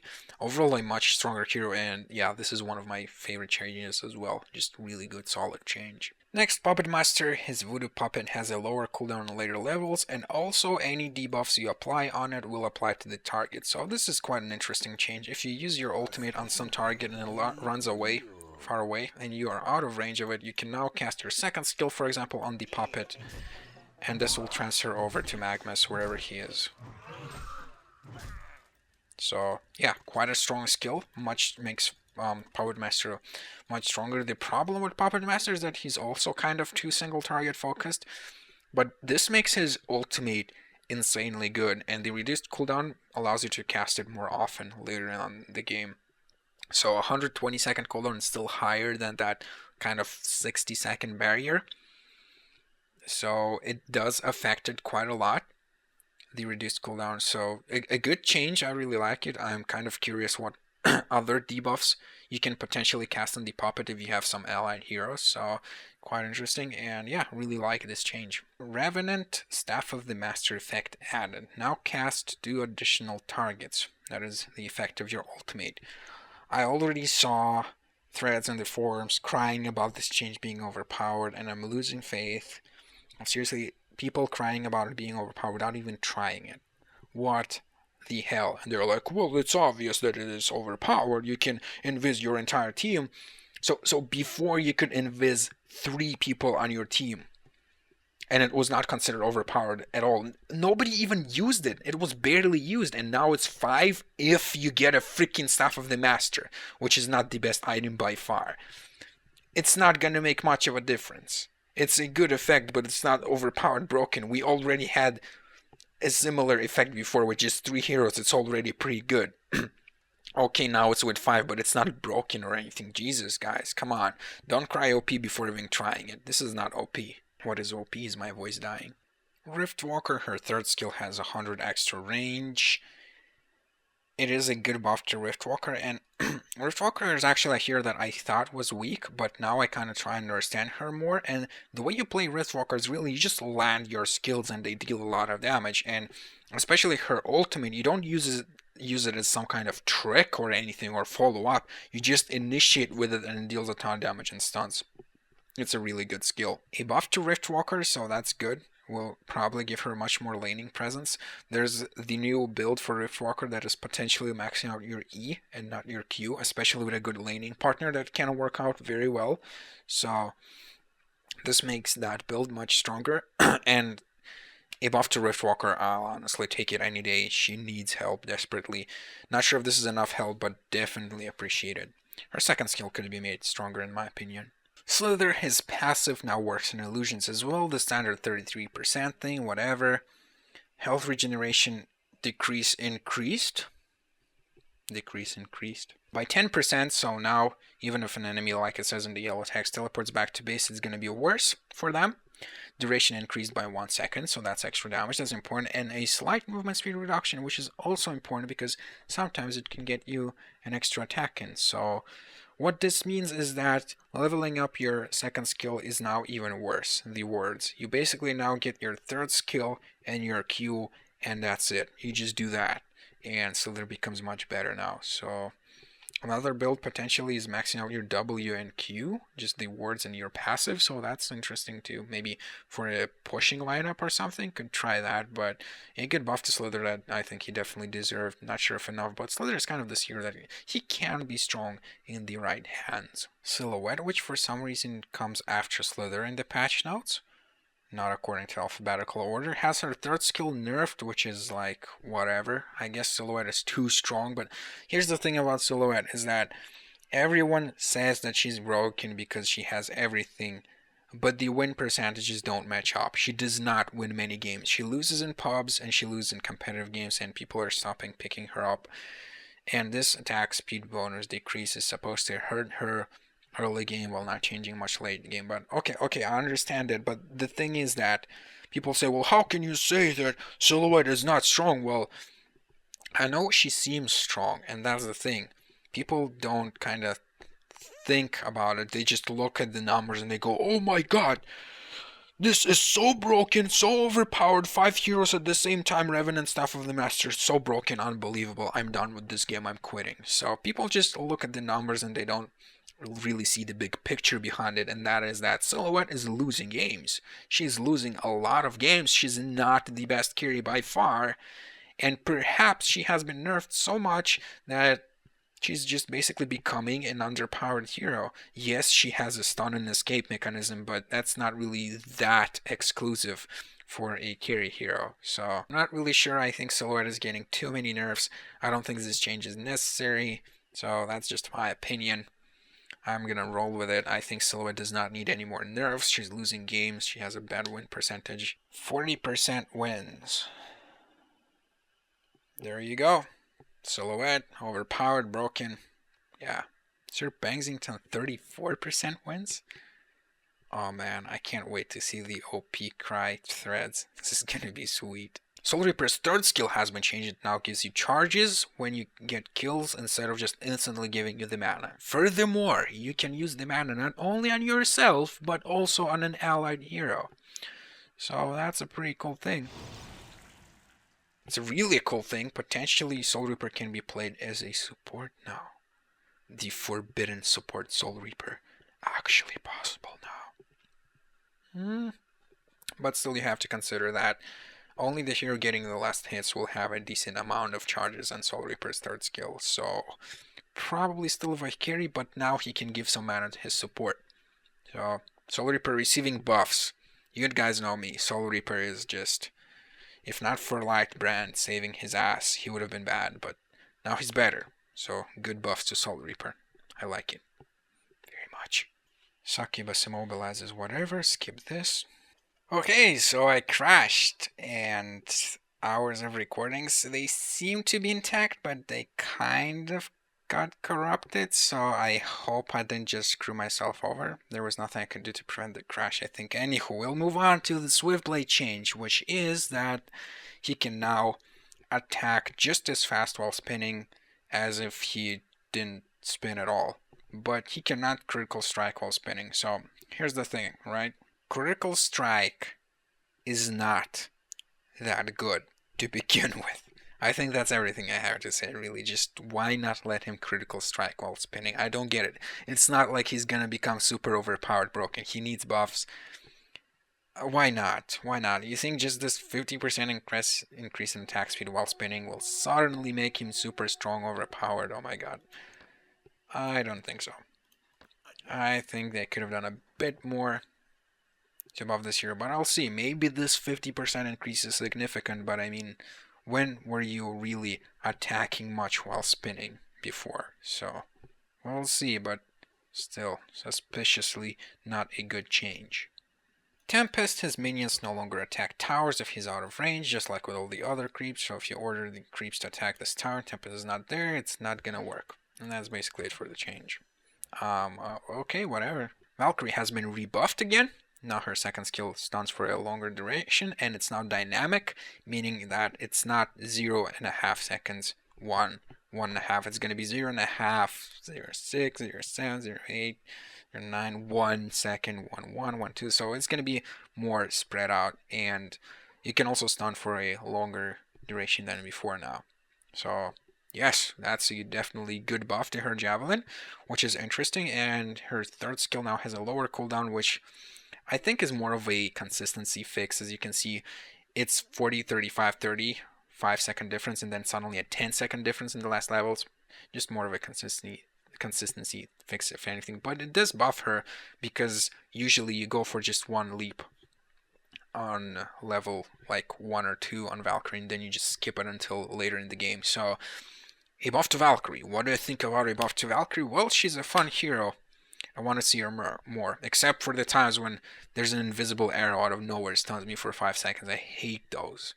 So apart from those, Valkyrie, I think she could use some help, because she just doesn't farm as fast as other carries, kind of, and she doesn't really have a carry skill. Next, we have Vindicator becoming broken, pretty much. I don't know, Vindicator is now going to be really, really good. So now he's the hero with the highest magic armor in the game, which really helps with one of his biggest problems, which is squishiness with no escape mechanisms. Magic armor increased to 7, so now with just the mystic vestments, he has like 12 magic armor. That's insane. Now his second skill has a 0-second cooldown on level 2 already. So what you would do before is you would get your second skill to level 3 as fast as possible, which is in level 5, and then you would max out your Q or go for something else, because you really, really need that second skill to be on a 0-second cooldown so that you can orb walk more effectively. And orb walk means that clicking on it and manually attacking a hero with it so that creeps don't aggro you. So now that is much, much better, because you only need to level it twice. So you get it on level 3 already, the ability to orb walk, and then you can max out your Q, and level 5 have a lot more damage than before, and level 6 of course as well, because on level 6 you have to go for your ultimate pretty much. And his third skill has been reworked. It still gives you the attack speed, which I am very surprised by. And what it does now is it basically places a book on the ground, which has an about 650 or 700 radius, and applies an effect, as you can see, and if the hero uses a skill, he is instantly silenced. So an important thing to note is that it does not stop channeling skills. It will silence you at the end of it. So not as broken as you might think, but still has an incredibly good range, and is a really, really good skill because it prevents any kind of comboing from happening, and it's also a 1.5 extra second duration than before. So basically anything that is near will get silenced for 2.5 seconds if it casts a skill. Destroys a hero like Panda if you just place the book. And really that's everything I can say. It's really, really good. It doesn't cost much mana or anything. Cannot be destroyed as far as I can see, and lasts quite a while. You just place it down and you just go do your business while it destroys the enemy team's synergy or whatever it had. Vindicator is now insanely good. Like, he is really good. He can be played as a carry, he can be played as a support now. He can do a lot of stuff. He's really good. Really good. And I love this change. I love this. It's not too annoying. The duration is not too high, only 2.5 seconds, and the AoE is 700 or 650, which is not too high again. So not broken or anything. And still, if you focus Vindicator down, now he's not even that good against heroes that just auto attack him because he will not silence them anymore. So just something to consider. Really good hero can now be kind of this support which transitions into a carry later if you just place your skills down and just silence people, dish out a lot of damage. So yeah, really, really solid hero. Big props to whoever did this. Next on the line, we have my favorite hero being nerfed. Wild Soul's Bear now stuns for a bit less on earlier levels against heroes. So against the hero, instead of stunning you for 3 seconds with his Entangle on the bear, which is the second skill passive, which his roots prevents you from moving, deals damage, instead of being 3 seconds straight up from the second level of the bear, it's now 2, 2.5, and then 3. That is the purpose, to make it less devastating. Now, this does not really change my super farmer build. While I will be a bit less effective when ganking with this, it does not affect creeps. Creeps are still stunned for 9 seconds, just like before. So that's an interest, not an interest, but that's a good thing to note, okay? God damn it, that was stupid. But I do want to say that I would have done this change differently. So the problem with Wild Soul is that the mechanic of the root is just inherently annoying. It's super annoying. It's based on random, and what happens is one of two things. Either you proc a lucky root on the enemy, either on the first or on the second hit, and the enemy will go, "Oh my god, you lucky bastard! You don't deserve to play HoN. You're not good at this game. You should just uninstall with lucky roots like that. Obviously, you don't deserve your MMR. You should just stop picking that hero, you freaking loser, lucky bastard." And it goes on and on the rage. Basically, if you get caught, it's super annoying. And there's also a second annoying situation when you are the Wild Soul and you attack the enemy hero 5 or 6 times and it just doesn't proc, and you think, God damn, this noob should have died right here, but he didn't because he just got lucky. This stupid skill, I hate this stupid hero, and that's basically how it goes. So, Wild Soul, did he need a nerf? I'm not sure. I don't think it matters how much you nerf him because of the way he can pull creeps, and he will always be picked up competitively because of the way he can suicide so well. But speaking of Entangling Claws, just about that skill, I think the better way to do it would be a suggestion I thought of a while ago. I didn't post it anywhere, but basically my idea, well, except for my chat, my idea was that instead of having it a random based skill, make it a charged based skill where you are guaranteed to root on your 4th attack. But important thing to note is that it resets every time you switch targets. So after you attack one target 4 times, it would root. If you switch target, you have to attack 4 times again. So this eliminates both of those super annoying mechanics, which are bad for a game. Annoyance in a game is usually not good. Now you will have those two situations as, oh my god, that's Wild Soul, I have to be careful, I still have a few attacks before his root will work. So I have to take that into account when I just do whatever I do. And for Wild Soul, this turns from, oh my god, I hope it procs, turns into something like, well, I need to attack this guy 4 times, so I have to build my strategy around that. So I think that would make the hero much better. It would kind of slow down his farming speed maybe a little bit, because against creeps you can sometimes proc it more and more often. The cooldown would still be there, of course, so you can chain your procs. But I think that would be a very good change to Wild Soul, just making him less of an annoying hero and just making it much less devastating like they want with this change early game. And last hero change, we have a Staff of the Master for Witch Slayer. It now not only boosts his damage like before, but now makes it superior magic damage so that you can use it on people who have magic immunity and shrunken head. But it still deals the same amount of damage, still the same bonus damage. This makes Witch Slayer a good support because he gets a skill that goes through magic community, which is really, really good against enemy carries. So we'll see. The problem, of course, is that Staff of the Master, well, it sucks as an item. The build-up is horrible, and the effect it gives is oftentimes not really worth the gold, and perhaps you're better off with something else, but we will see. I thought this was true damage, that the Staff of the Master now changes it to deal true damage, but it's not, so it's okay, I guess. Witch Layer doesn't really need much help, but Staff of the Master sure as hell does. Now then, before we move into items, I'd like to mention a few heroes that were not in this patch, and I was kind of wondering why not. So, basically my disappointments with this patch. There are not many, but there are some. I have divided them in two groups. So the first group here on the left is questionable heroes. That is, these heroes can be strong. That's not a question. They can be strong.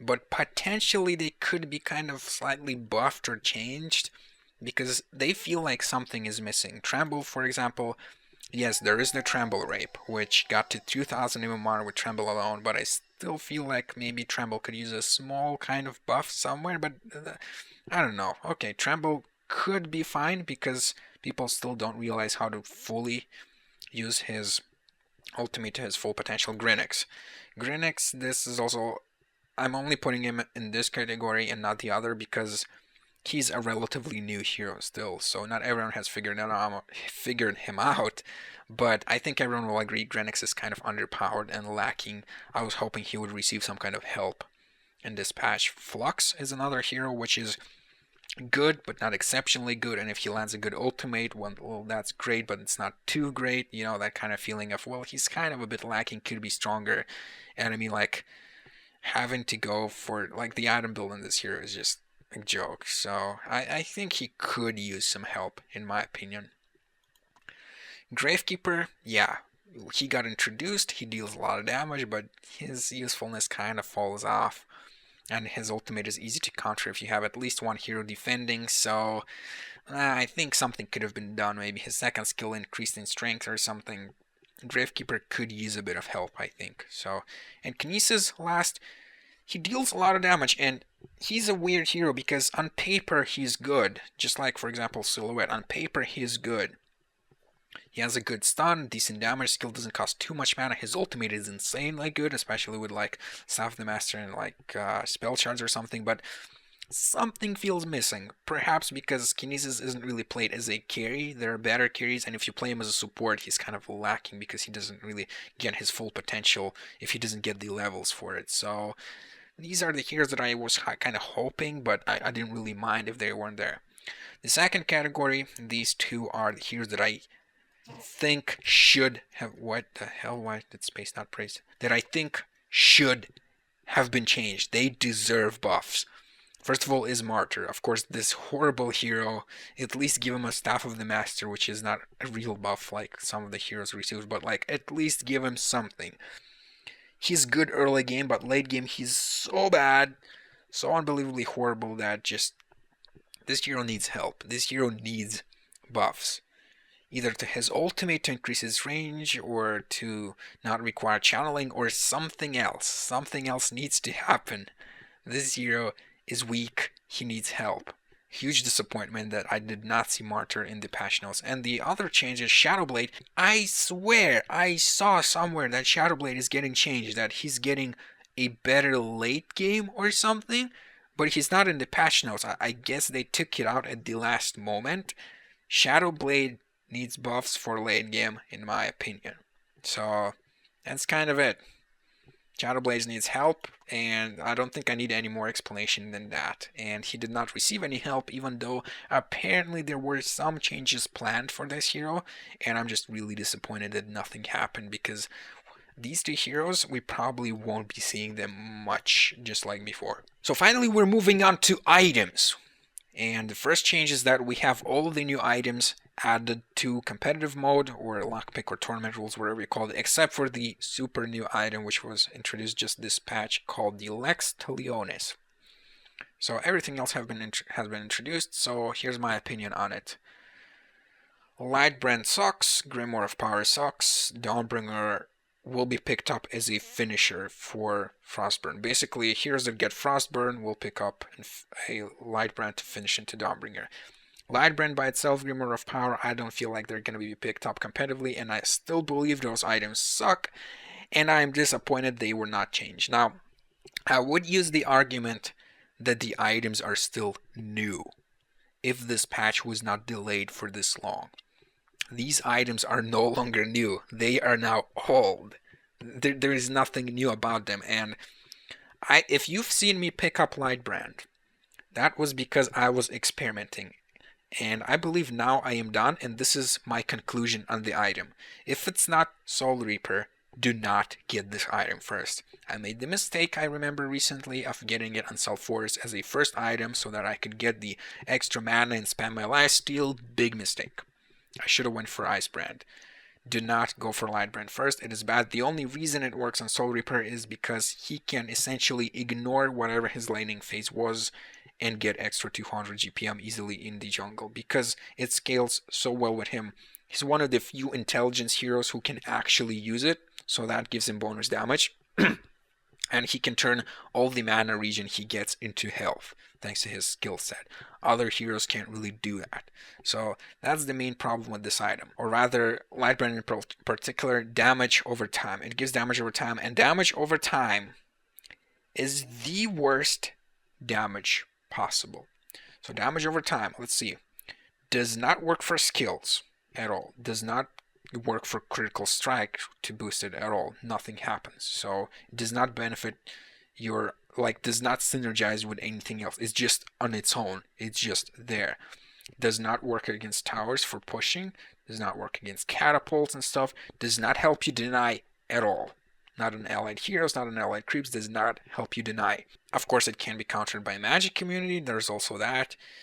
Basically, damage over time is the worst kind of damage, and it's not even that much. It gives you 24 damage over 3 seconds. So the only thing that damage over time does good is it cancels health potions and stuff like that. And in case of Lightbrand, another positive effect is that it works in an AoE, which can work for you and against you. It works for you if you go farm creeps right away with it.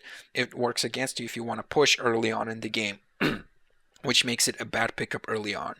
So the reason it's bad is also because early game you don't really want to get it because you don't want to push and because usually there are better items early game. Like, for example, Icebrand doesn't just give you health, it gives you a good 15 damage and good static damage, which you can use for anything.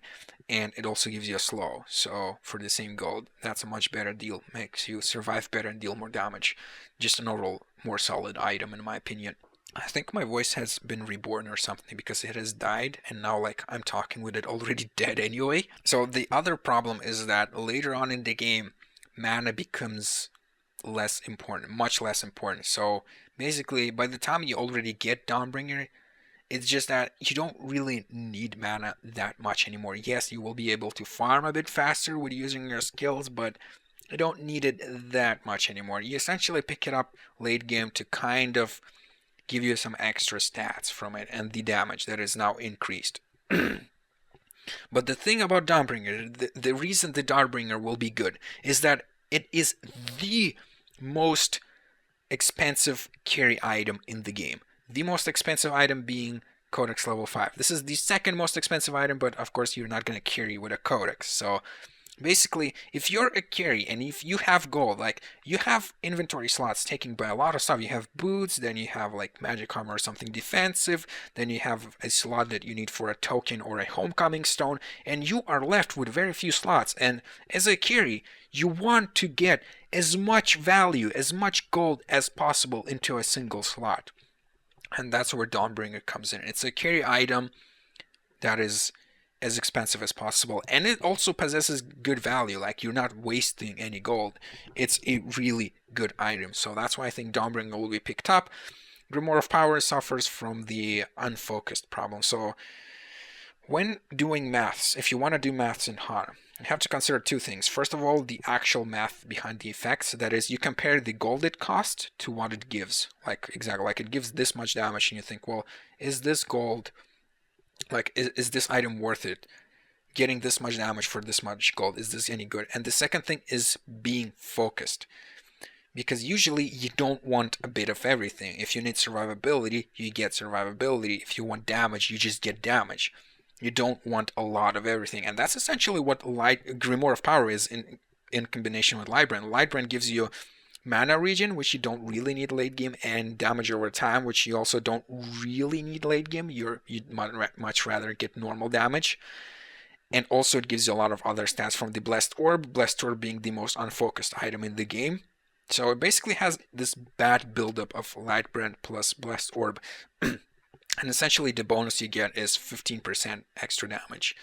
And the question is it worth it? And most of the time it's just not. It's not a lot of effects. It's not a lot of value packed into a single slot either, so carries won't really find this item very useful. I think Grimoire of Power should be buffed to at least like 20% bonus damage to make it more viable, because it's just too unfocused of an item, gives you a lot of everything, and just the value behind it is also pretty bad. So yeah, probably won't see Grimoire of Power picked up very often, especially in competitive games, but I'm waiting to be proven wrong. Now the first thing we have is a very interesting change that will make this game much less annoying to play, so I'm all ready for it. Basically now, all items that you drop on the ground will be invisible to the enemy unless it's one of the items that they can pick up and use.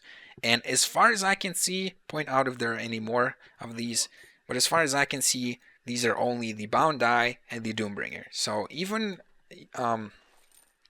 what are these called? Supplies, even consumable items, there we go. Even consumable items, if you drop these underground, the enemy cannot use them. They're usable by your allies, but not by the enemy. So this is interesting because if the courier is killed and obviously your items are dropped, the enemy team cannot just destroy them or pick them up or do whatever they want with them. Which will make it much more pleasant to play this game if you're having bad luck. Ta. Random ult. Oh, dust. Oh my god. No! Well, I lost a Lightbrand, and someone else lost a lot of other stuff. Another really interesting thing to note is that if you're, for example, in the lane here, and you're fighting, and you have a courier coming with items, and you don't have space, you can just drop items on the ground and not worry about it, because like you have like this, and let's say this, and you need an inventory slot, you just drop this one and this one, and the enemy team won't be able to see them. So as you can see, the items have this bright glow that goes upwards. This is the way you can tell if it's visible to the enemy or not. So if it has like this long line going upwards, the enemy team cannot see it. If, however, it's just a normal item like this without this huge glow, then the enemy team can see it, can pick it up, or do whatever it wants with it. So I'm for this change. Skill aside, I don't think people should be so heavily punished. And when a player gets terminated, the enemy team will no longer be able to use a courier to just steal the items and sell them. So that's also a very important thing to note.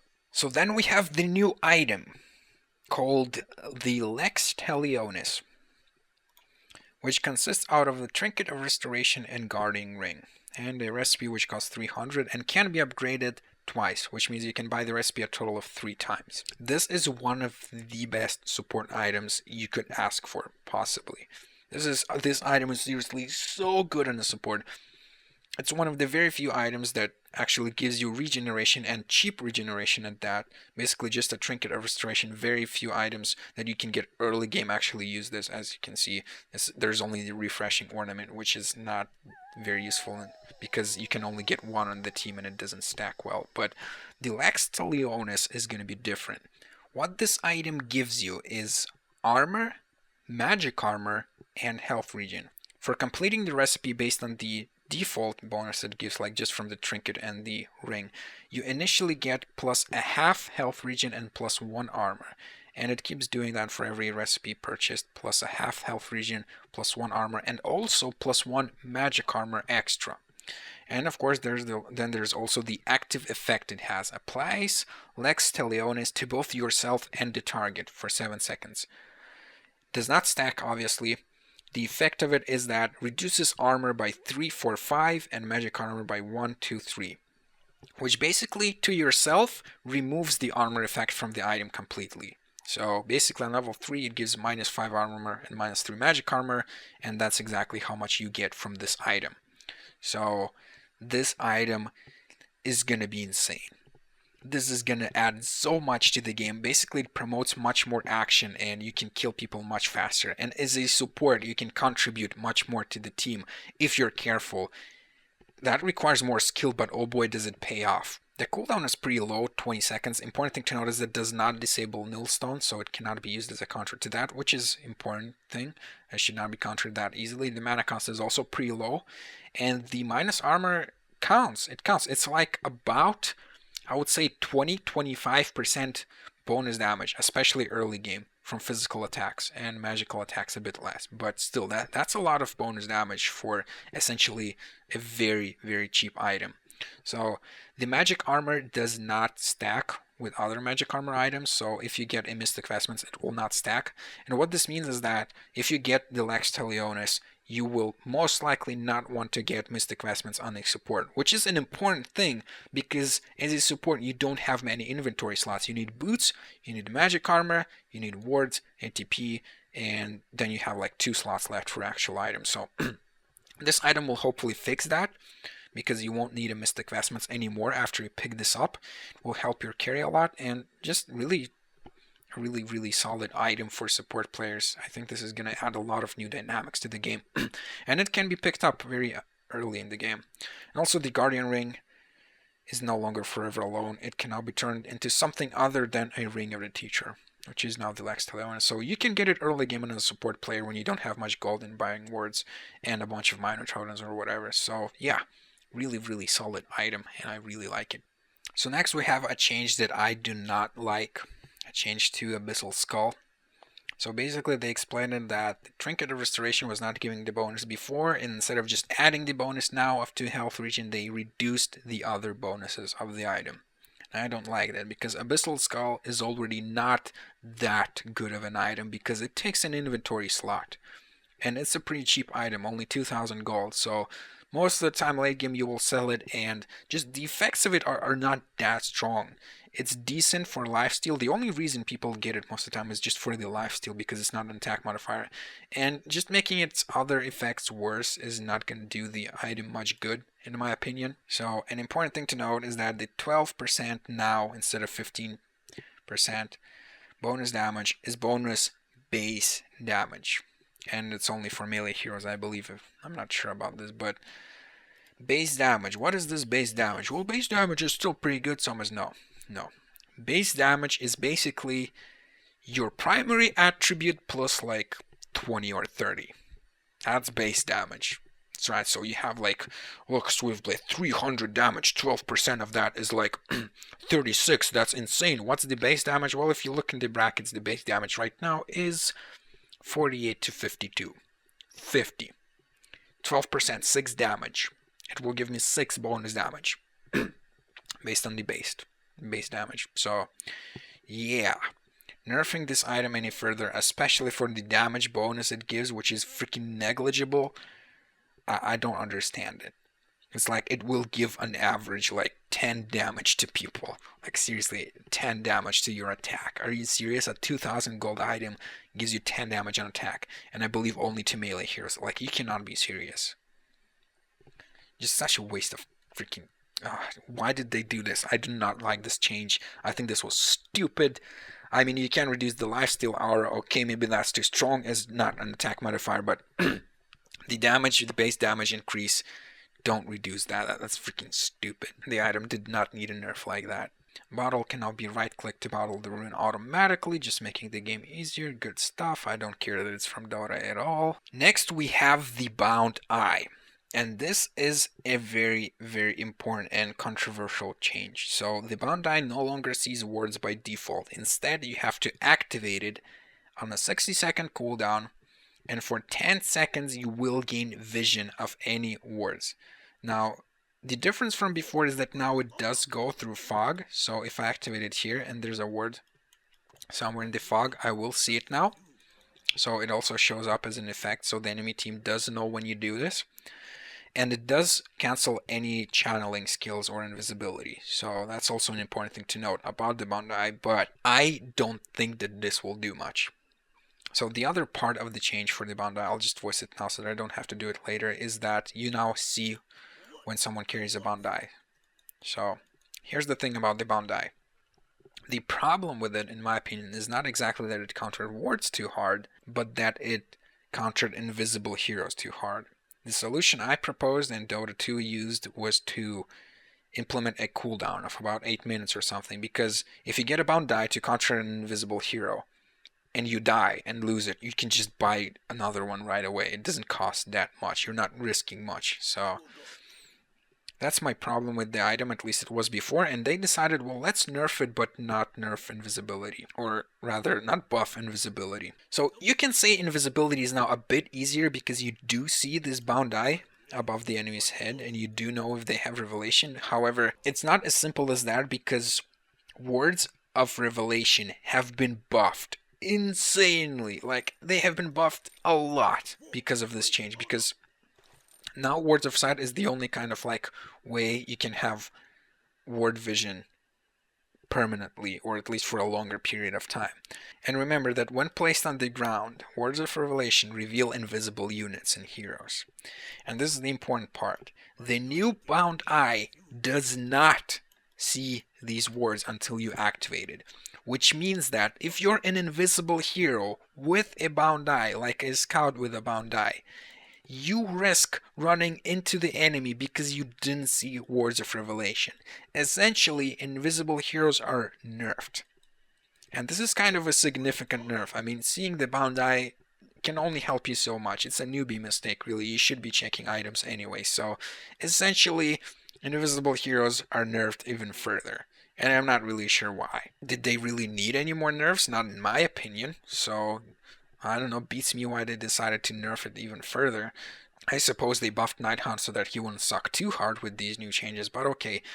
Then there's the change of, well, now it counters wards less. And here's my opinion on this. Wards do not promote ganking or killing. Wards prevent kills and action from happening. So if you have a lot of wards all over the map, you'll be extremely careful and not many kills will happen and such. And that's kind of a problem that was solved by the previous bound die, because you just get a bound die, you clear out the entire map, and as soon as the enemy gets out of position, you just kill it. And there you go, action happening. So with this new change, of course, counter warding becomes much harder because you have two wards warded, two spots warded. You have one here and one here, for example. You only have really time to counter ward this one, and you have to wait 60 seconds, the full cooldown, before you can counter ward this one. And it basically makes warding a bit easier and makes wards of revelation more important because they're the alternate method to counter wards. So, in my opinion, I'm not sure this was the most correct solution to this problem, because this kind of makes action happen less. The only thing this makes happen more is invisible heroes getting more out of position because they think they're safe when actually there's a ward of revelation there and they're getting killed, which is a buff to ward of revelation again. So not really a fan of this change. I'm not sure what to think about it yet. When I first read the change, what I thought it did was it basically activated the bound die for 10 seconds and a 60-second cooldown. Basically, just carrying it would do nothing. You would have to activate it to see invisible heroes, and that was a nerf I like. Like, that's a change I would have liked if it only saw invisible heroes, or like reduce the or increase the duration to like 30 seconds, or I don't know, but like invisible heroes are nerfed too much. I feel like countering invisible heroes is already too easy, and it's gonna be just easier with this. So, controversial change. I think it could have been done better. Next, we have some courier changes. When you just turn it into a flying courier, it has the invulnerability start off cooldown. The cooldown is now also increased to 90 seconds. And also the courier now takes 2 hits to die, so just like they say, late game it becomes hard to kill it, early game it becomes much easier to kill it. There's 2 hits from melee heroes, 3 from ranged, or 6 from creeps. So most of the time they will die from ranged creeps, but this does make the courier much more dangerous to scout with, which should kind of prevent stupidity with the courier dying. At the same time, keep in mind if the courier dies, the items dropped are no longer visible by the enemy team unless it's like, well, they're no longer visible by the enemy team because Bound Eye and Doombringer cannot be picked up by the courier. So, do I like these changes? Yes. Yes, I think that makes courier much more skill-based, and at the same time much less annoying if you manage to make a small mistake. Next in line is a change to Dust of Revelation, which is this item right here. And basically, its cooldown has been reduced to 30 seconds, so you can use it more than once in a lifetime. And also, it now applies a 3-second clear vision on any enemies hit, which means you can see them in the fog if they're hidden, as this demonstrates. But only for 3 seconds, not for the entire 12-second duration. So this is a significant buff to Dust of Revelation, yes, but it's still not enough. Dust of Revelation has always been like this little brother, which is not very well liked and is not really good at anything compared to the other items. Words of Revelation are just so much better, and with the recent changes are even more buffed, more important, that I just don't see the point really in going for Dust. Yes, the clear vision is an interesting mechanic, but it's nothing really that crazy. The only reason you would ever pick up Dust is because on average, if you don't count that you can buy wards by 1, it costs 10 gold less. Well, okay, fair enough, and you can get a kill and spend 10 less gold on it if the enemy hero is invisible. However, the benefits of Words of Revelation just by far outweigh whatever benefits that Dust of Revelation might have. So first of all, Dust of Revelation is a debuff, which means it can be dispelled by Nullstone or it can be countered by Shrunken Head, and the enemy hero can still remain invisible. So Words of Revelation also do not have to be timed. You do not have to guess, well, is there an invisible hero here or not? You just place it. If he's not here, well, okay, you won't see them, but you can just wait there with a Word of Revelation until he comes within range and then kill him. You can't do the same with Dust. So another thing is that Dust tells the enemy team when you can see them, because it's a debuff and applied on them. They know if you have used Dust. Not the same with Words of Revelation, you don't know. And of course there's the fact that Words of Revelation not only go through Shrunken Head, obviously, but also reveal enemy wards. Words of Revelation just have so many positive effects that this small buff, while very, very needed, is not enough. More needs to happen. Reduce their cooldown more, or make them buyable by 1 piece, or reduce their gold cost, or something, but this is definitely not enough. Dust is still kind of sucky, and I'm kind of disappointed. I guess we'll see it used sometimes just for that 3-second clear vision, just for the lulz, so to speak, but words are just still by far a much better item. And the only reason you would get it now is if you didn't want to buy a bound die and there were no Words of Revelation available and you just needed something to reveal an invisible hero. So, yeah. Elder Parasite has received significant changes and now it's good. So now it's this activation modifier along with Shrunken Head and Void Talisman, which basically means that you cannot use it at the same time as a Shrunken Head or a Void Talisman, and the same goes for Shrunken Head and Void Talisman, but those two have already been impossible to use together before. So basically it's now this kind of super strong item that you get instead of magic immunity or physical immunity, but it's offensive, which is an interesting idea to say the least. But the main change, the main good change about Elder Parasite is that it's no longer an attack modifier. This is huge. This alone is huge. Like, that's one of the #1 reasons why nobody ever got Elder Parasite. So first of all, it was an attack modifier, and second of all, it was a very cheap item that didn't build into anything. So now it requires a Beast Heart and Gloves of Swift, which are good. I mean, attack speed can kind of always be used, but I mean, if you're getting Elder Parasite, you probably need attack speed anyway. And health, always good. Good thing is that it doesn't use the glowstone, but actually uses the Beast Heart, because glowstone is unfocused and Beast Heart is very focused just for the health, and with the damage amplification of the active effect of Elder Parasite, that goes just really well hand in hand. The recipe is only 400, which is pretty good. Low recipe cost means that you get a lot of the benefits from the build-up items. And the effects are very similar to before. 20% movement speed, I believe it was 30% before, 100 attack speed, 20% lifesteal, which is not an attack modifier, which is huge, which means you can get other items like Dawnbringer together with it and stuff. And damage taking plus 15%, just like before. Basically, a really good item if you're a melee hero, or even if you're a ranged hero, hell, get it. If you want to carry, get it. If you want to deal damage, get it. It's a really good item now. This will be one of the most freaking picked up items, and it's awesome. and it still has the old Elder Parasite kind of idea behind it, which is an even more awesome change. One of my favorite changes as well. Really, really well done. Next, we have a change to my favorite Hellflower. Remove the damage amplification, which is kind of like bad. So, in return, they increase the range by 100, increase the duration by half a second, and reduce the mana cost by 150. The reduction in extra damage taking is big, and I have to point this out, but the thing about Hellfire is that it's just a very good item, just purely for the damage and attack speed it gives, and a ton of mana regen on top, of course. So, is the extra bonus it gives now worth it compared to before? Well, the range is pretty big now, so 900, nothing to joke about. And the duration is also kind of long, but could be longer, I suppose. They changed it before to 4 seconds before, because it like damaged casters too much while not really affecting carries. So what I think about this change, Hellflower is unarguably an incredibly strong item.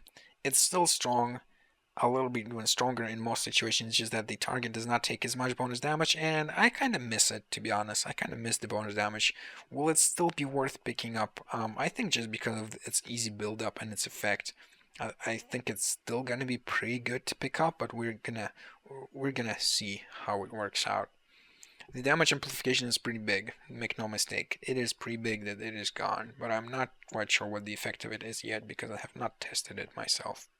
Okay, I think I almost crashed again. Next change, we have the famous Homecoming Stone change, where now it takes 1 extra second to teleport to a tier 1 2 tower, or half a second to a tier 2 tower. Now, my initial thoughts were that it should be 2 extra seconds to a tier 1 tower, so for a total of 5, and total of 4 seconds for a tier 2 tower.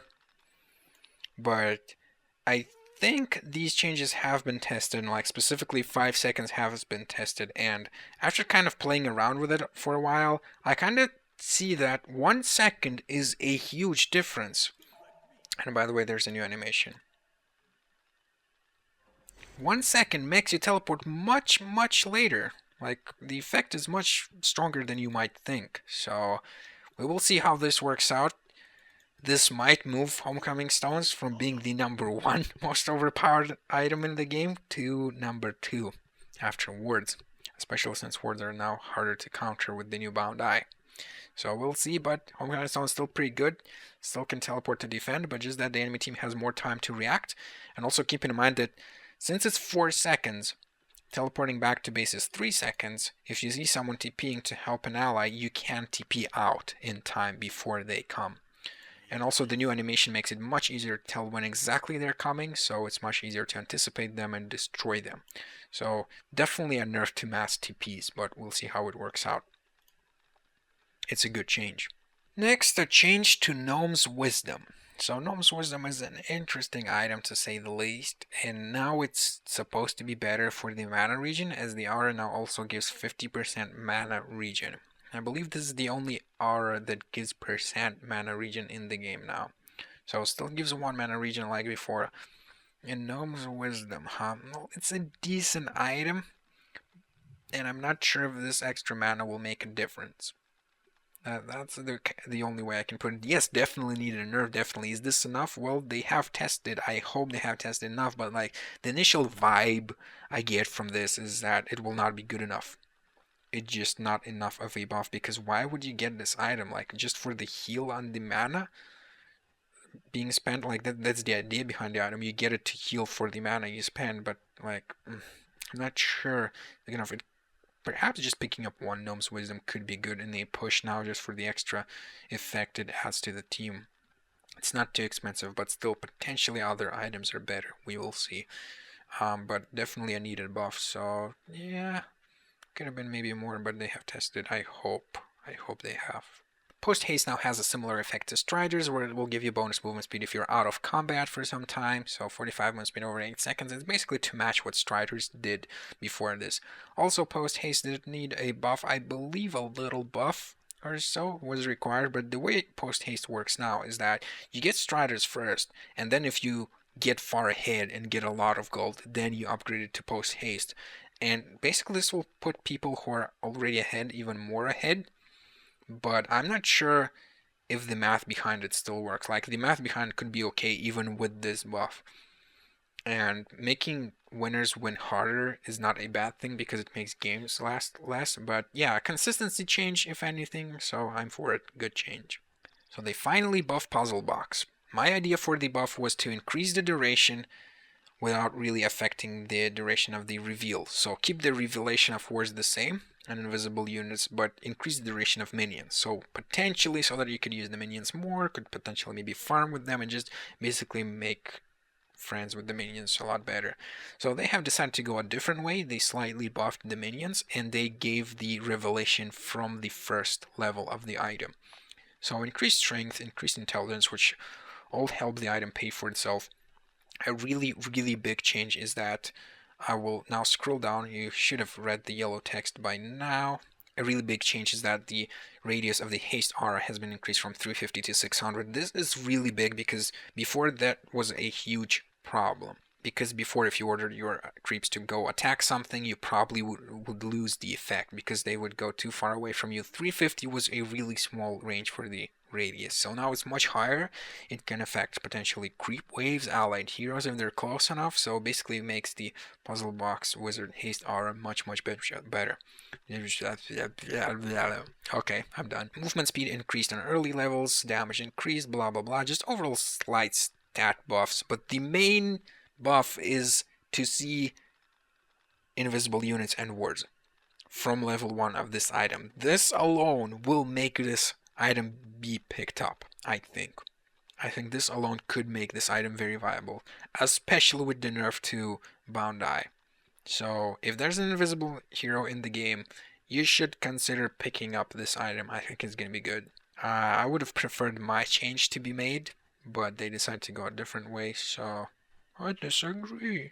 Restoration Stone has been buffed, so the cooldown is now 30 seconds plus however much it refreshed, up to a maximum of 210. So if you use it on a hero like Tempest, doesn't make much of a difference. If you use it on a hero like Midas, makes a lot of difference because the cooldown of the Restoration Stone will now be much lower. What do I think about this change? I think it's not enough. In my opinion, one of the biggest problems with Restoration Stone is its huge mana cost. It costs 300 mana to activate. Not many heroes by far have that much mana to waste. Besides that, you're not gaining twice the effect for free. You still will have to spend the mana cost of the skill again. So it's not just free damage like, for example, from spell shards, which gives you 33% bonus magic damage.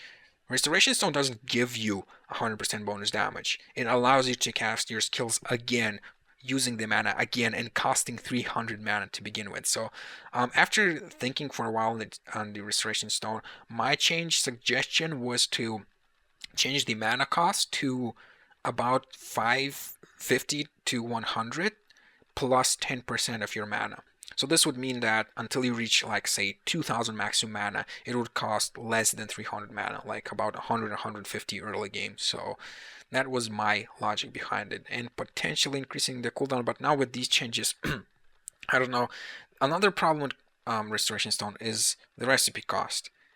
The recipe cost is freaking almost 2000. I wouldn't be surprised if that is the highest recipe cost in the game. And the effect, while kind of good, at the same time, it costs a lot of mana. You have to consider that. The build-up is also kind of is a bit unfocused. It gives you some damage, some intelligence, some attack speed, some health regen, some mana regen. So this item being unfocused does not help it at all. Will this item be used? I think I'm like, how many heroes just benefit from the extra cooldown alone without like noticing the mana cost difference? Like, how many heroes will have a lot of mana? Like, okay, Midas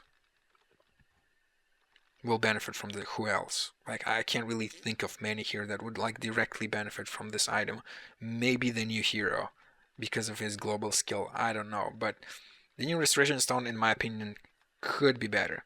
It's not that much better compared to the old one, and I think after people figure that out, they will stop picking it up. So Words of Revelation have also been changed. Now they give you 25 gold when they're killed, can be purchased at the start of the game. You can get a couple to potentially counterward the pull spot, for example, if you have someone blocking it. So this will make the long lane a bit harder and at the same time make suicide heroes a bit harder to play. and also for both normal wards and wards of revelation, you can now see, if you kind of get close to a creep camp, you can see how far you would have to place the ward to block it, which is freaking amazing. Like, this change, I didn't even think of this. This is freaking awesome. So basically, this will now turn creep blocking into kind of this war of who can do it better, and like doing it right on the edge and trying to block, like reveal right from the edge so that you don't block it yourself. Just basically makes it much more interesting, this entire mechanic, and it just basically makes the game easier when in areas where like it's not really skill here, it's kind of like a bit of a guessing game when skill combined. So you know, when you kind of have that feeling of, oh well, wow, I almost pulled that stack, why did that not stack, that was like far enough. Well, now you know exactly where far enough is. So yeah, really cool change in my opinion. Of course, a buff towards the revelation. Next, a change to rift shards. Basically what you should know is that it's more reliable because the chance is now always 20% instead of starting out at 10, and also it gives you more bonus damage when you just pick it up on level 1. So after you upgrade it fully, it's about the same, 5 extra normal damage, but basically it's better when you pick it up early than before, and also much more reliable. And will this make rift shards a possible pickup on many heroes? I think yes, actually, because of another change in these patch notes, which I will tell you about. But for now, I will say Rift Shards is now in a good spot. Ring of the Teacher, one of the most cost-efficient items in the game, now gives you 1 armor, but gives 1 less armor to your allies via the aura, which means that you get the same armor as before, but your allies get 1 less. Basically, this is less of a strong push item, and this is a good change because, like I said, Ring of Teacher, one of the most cost-efficient push items. Or, well, just items, not just push items. So, yeah, I think this nerf was kind of needed. And it shouldn't affect you too much if you just pick it up for yourself. It should just make pushing a bit harder. Next is a slightly controversial change. Savage Mace. Now it no longer gives you an attack speed bonus. Now, this is important. Savage Mace was one of the best damage items in the game, simply because of the damage it offers, and simply because of the math behind it, and because it's so focused on just giving you that damage. True Strike was also really, really big, still is, on ranged heroes, because you can attack uphill without missing, and it applies to special skills like HoN Smoke as well. And the mini stun was also really huge, cancels TPs, cancels channeling, just the bonus damage as well. So on average, it will now give you 35 bonus damage, just completing the recipe, plus the mini stun, plus the true strike. Still a pretty good item, but the thing about it now is that you won't just pick it up in every game on every hero. So if you're a melee hero, you probably won't want to pick it up anymore because true strike won't matter to you. And this means that it buffs other items. So first of all, rift shards. The main competitor of Rift Shards before was Savage Mace, and because Savage Mace was just basically so much better for the gold you spend. Now Rift Shards was buffed earlier, and also Savage Mace was nerfed, which means that Rift Shards can potentially be picked up more. The problem with Rift Shards is that it's so random based, which why a lot of people probably won't pick it up still, but now Rift Shards is a much better pickup from a math point of view. At the same time, this is a buff to Wingbow, which it definitely needed, because you don't see it often, or, well, at all. So now, Savage Mace not only is extremely efficient, or rather before it was not only extremely efficient, but also contra Wingbow. Now it's not as long as extremely efficient. Man, I'm making more typos, and my voice is freaking dying. So now it's not as good, but if the enemy team has a Wingbow and you get it to counter it, then it's still a really good item. But now you kind of have to think a little bit before you get it. It's still a really good item though. Shrunken Head, whatever. Steam Boots now properly shows Apprentice Robe. You can still complete it with an armband, but this basically should make it easier for new players to understand that you can in fact complete it in the side shop by buying an Apprentice Robe. Slayer has been changed to give you 40 damage instead of 46. No other changes. Also, Savage Mace has been adjusted to no longer have this damage, which further nerfs Savage Mace. Basically, Slayer, is it still the most cost-efficient item in the game for damage? Does it still give you the most damage for gold spent in the game? The answer is yes. It's still the most cost-efficient item in the game for the damage it gives. What are you gonna do? It's a little bit better than Punch Dagger. So it's also a lot closer to Sword of the High, which also has a pretty good value. But basically it's now no longer this magical item that gives you a lot of damage for gold. It still does it though. So the final change is that the Void Talisman, also blah blah blah, activation modifier not important. That kind of covers everything that was in the patch, but before I end it, I wanna again mention the items that I was kind of disappointed not to see in this patch. Again, my disappointments, but this time with items. So, first and most obvious, probably Icon of the Goddess. You can pick it up on Oogie. Maybe Torture, sometimes maybe Soul Reaper if you manage to get the gold. This item should be renamed from Icon of the Goddess to Icon of Oogie, because that's the only hero that realistically can pick it up and benefit completely from it. This item needs buffs. I would prefer something like 5 or 10 health given per charge, so that you could potentially snowball and it would actually be effective, even though it wouldn't be really that great, even with that change. This item, I can no longer say that it's new, just like I said, like it's not new anymore. It has been here for a while, and it's pretty underpowered in my opinion. Even if like a competitive player picks it up, it will probably be only because he doesn't really have a choice to pick up anything else, or because he's far ahead anyway. So, but I doubt that on heroes other than Oogie, Torture, and Soul Reaper this item will ever be picked up. So I was disappointed a lot not to see this item. Another item that I was kind of slightly disappointed, but like, whatever. Incendiarius. This year item is really good on strength heroes, but I don't think this item is very good on any other heroes, and just an item that is not picked up enough, I think.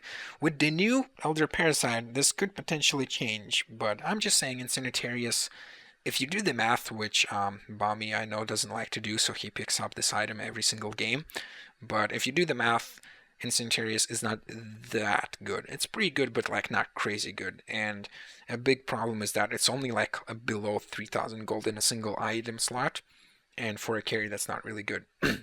Wingbow, of course, easily countered by Savage Mace. That's the main problem of this item.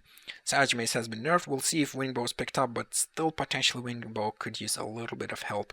I'm not sure, but would have liked to see something. Staff of the Master. This item just sucks. This item just blows so hard.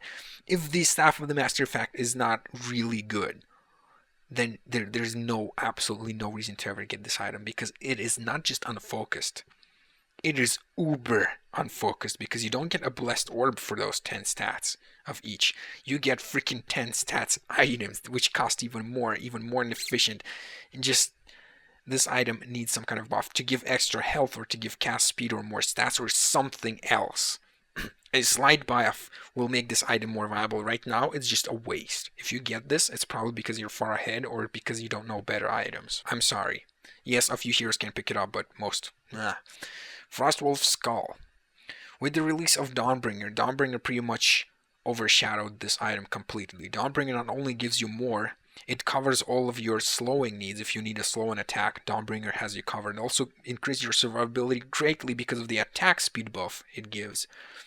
Basically, there's really no reason to go Frostwolf over Dawnbringer, especially since Dawnbringer is the most expensive carry item in the game in a single slot, and it's only a bit more expensive than Frostwolf Skull. So I really think this item should see some changes, like some bonus stats, and again, it's just too unfocused. Dawnbringer also suffers from it a little bit, but the bonuses from Dawnbringer are quite nice. Movement speed and stuff like that you can always use. So Frostwolf Skull, I was disappointed not to see any changes to it. Dawnbringer has been out for a while, and I don't remember the last time this item was picked up. And last is the Harkon's Blade. My original suggestion was to decrease its mana cost from 75 or however much it was to... How much is it, by the way? It doesn't even say low. But my original suggestion was to decrease its mana cost from 75 per attack to 35. It has been decreased to 50, and... Do we see Harkon's Blade? I don't think we do. Didn't think so. And, okay, this wasn't the last change. The last change is actually this one. Demonic Breastplate S2 still did not implement my idea, and I see no reason whatsoever not to. Why is this change still not in the game? Why? Instead of requiring this ring mail for 550 and this recipe for 900, require a plate mail for 1400. Plate mail used only in Frostfield plate. Why not increase the depth of the game? Why not make this game more dynamic? And if someone picks up plate mail, you don't know what he is going for, a Frostfield plate or a demonic breastplate. Just basically, you can also disassemble a demonic breastplate. Then you can use this warp clef to, like, say, get a charged hammer, and then you can use the plate mail to finish Frostfield plate. Like, so much more depth and so much better, and no reason not to do this. So very disappointed that this change was not implemented still. I've suggested it everywhere possible now, including Super Beta, but I don't think anyone even reads this idea. It's such an obvious thing to implement. I don't get it. So yeah, disappointed with that. Everything else, I think it's fine. I believe that covers everything. So, yes! This recording took me how long? How long is the recording? 4.5 hours. 4.5 hours of my time, and I will probably turn it into like a 1-hour video or something. Oh my god. Anywho, time for the final verdict for the patch. So, with all of the above said, with all of the good changes included, one of my favorite ones are like the new Elder Parasite and the new rune mechanic. So I really like those, and the new item changes, kind of. With all of that in mind, and keeping in mind that I was disappointed with quite a few things, and I would have done quite a few things differently, and keeping in mind that this patch was delayed beyond belief, with all of that in mind, I give this patch an 8 out of 10. It's a solid patch. But as S2 pointed out themselves, it's not perfect by any means. S2 still HoN still needs work. It's a good patch. I will definitely enjoy it. It definitely makes HoN much more dynamic and much better. But I would have preferred to see a couple of more changes. And if this was a patch that came just basically without this huge delay, I would honestly give it a 9 or a 10, but with the amount of time they had to fix everything and the amount of problems we still have, I think they could have done a slightly better job. But that's kind of it for me. Remember, I'm still doing coursework. You can probably expect a video about the new hero, and as soon as I'm done, there's going to be a huge redesign of everything. Hope you guys enjoyed this video, and I will see you next time.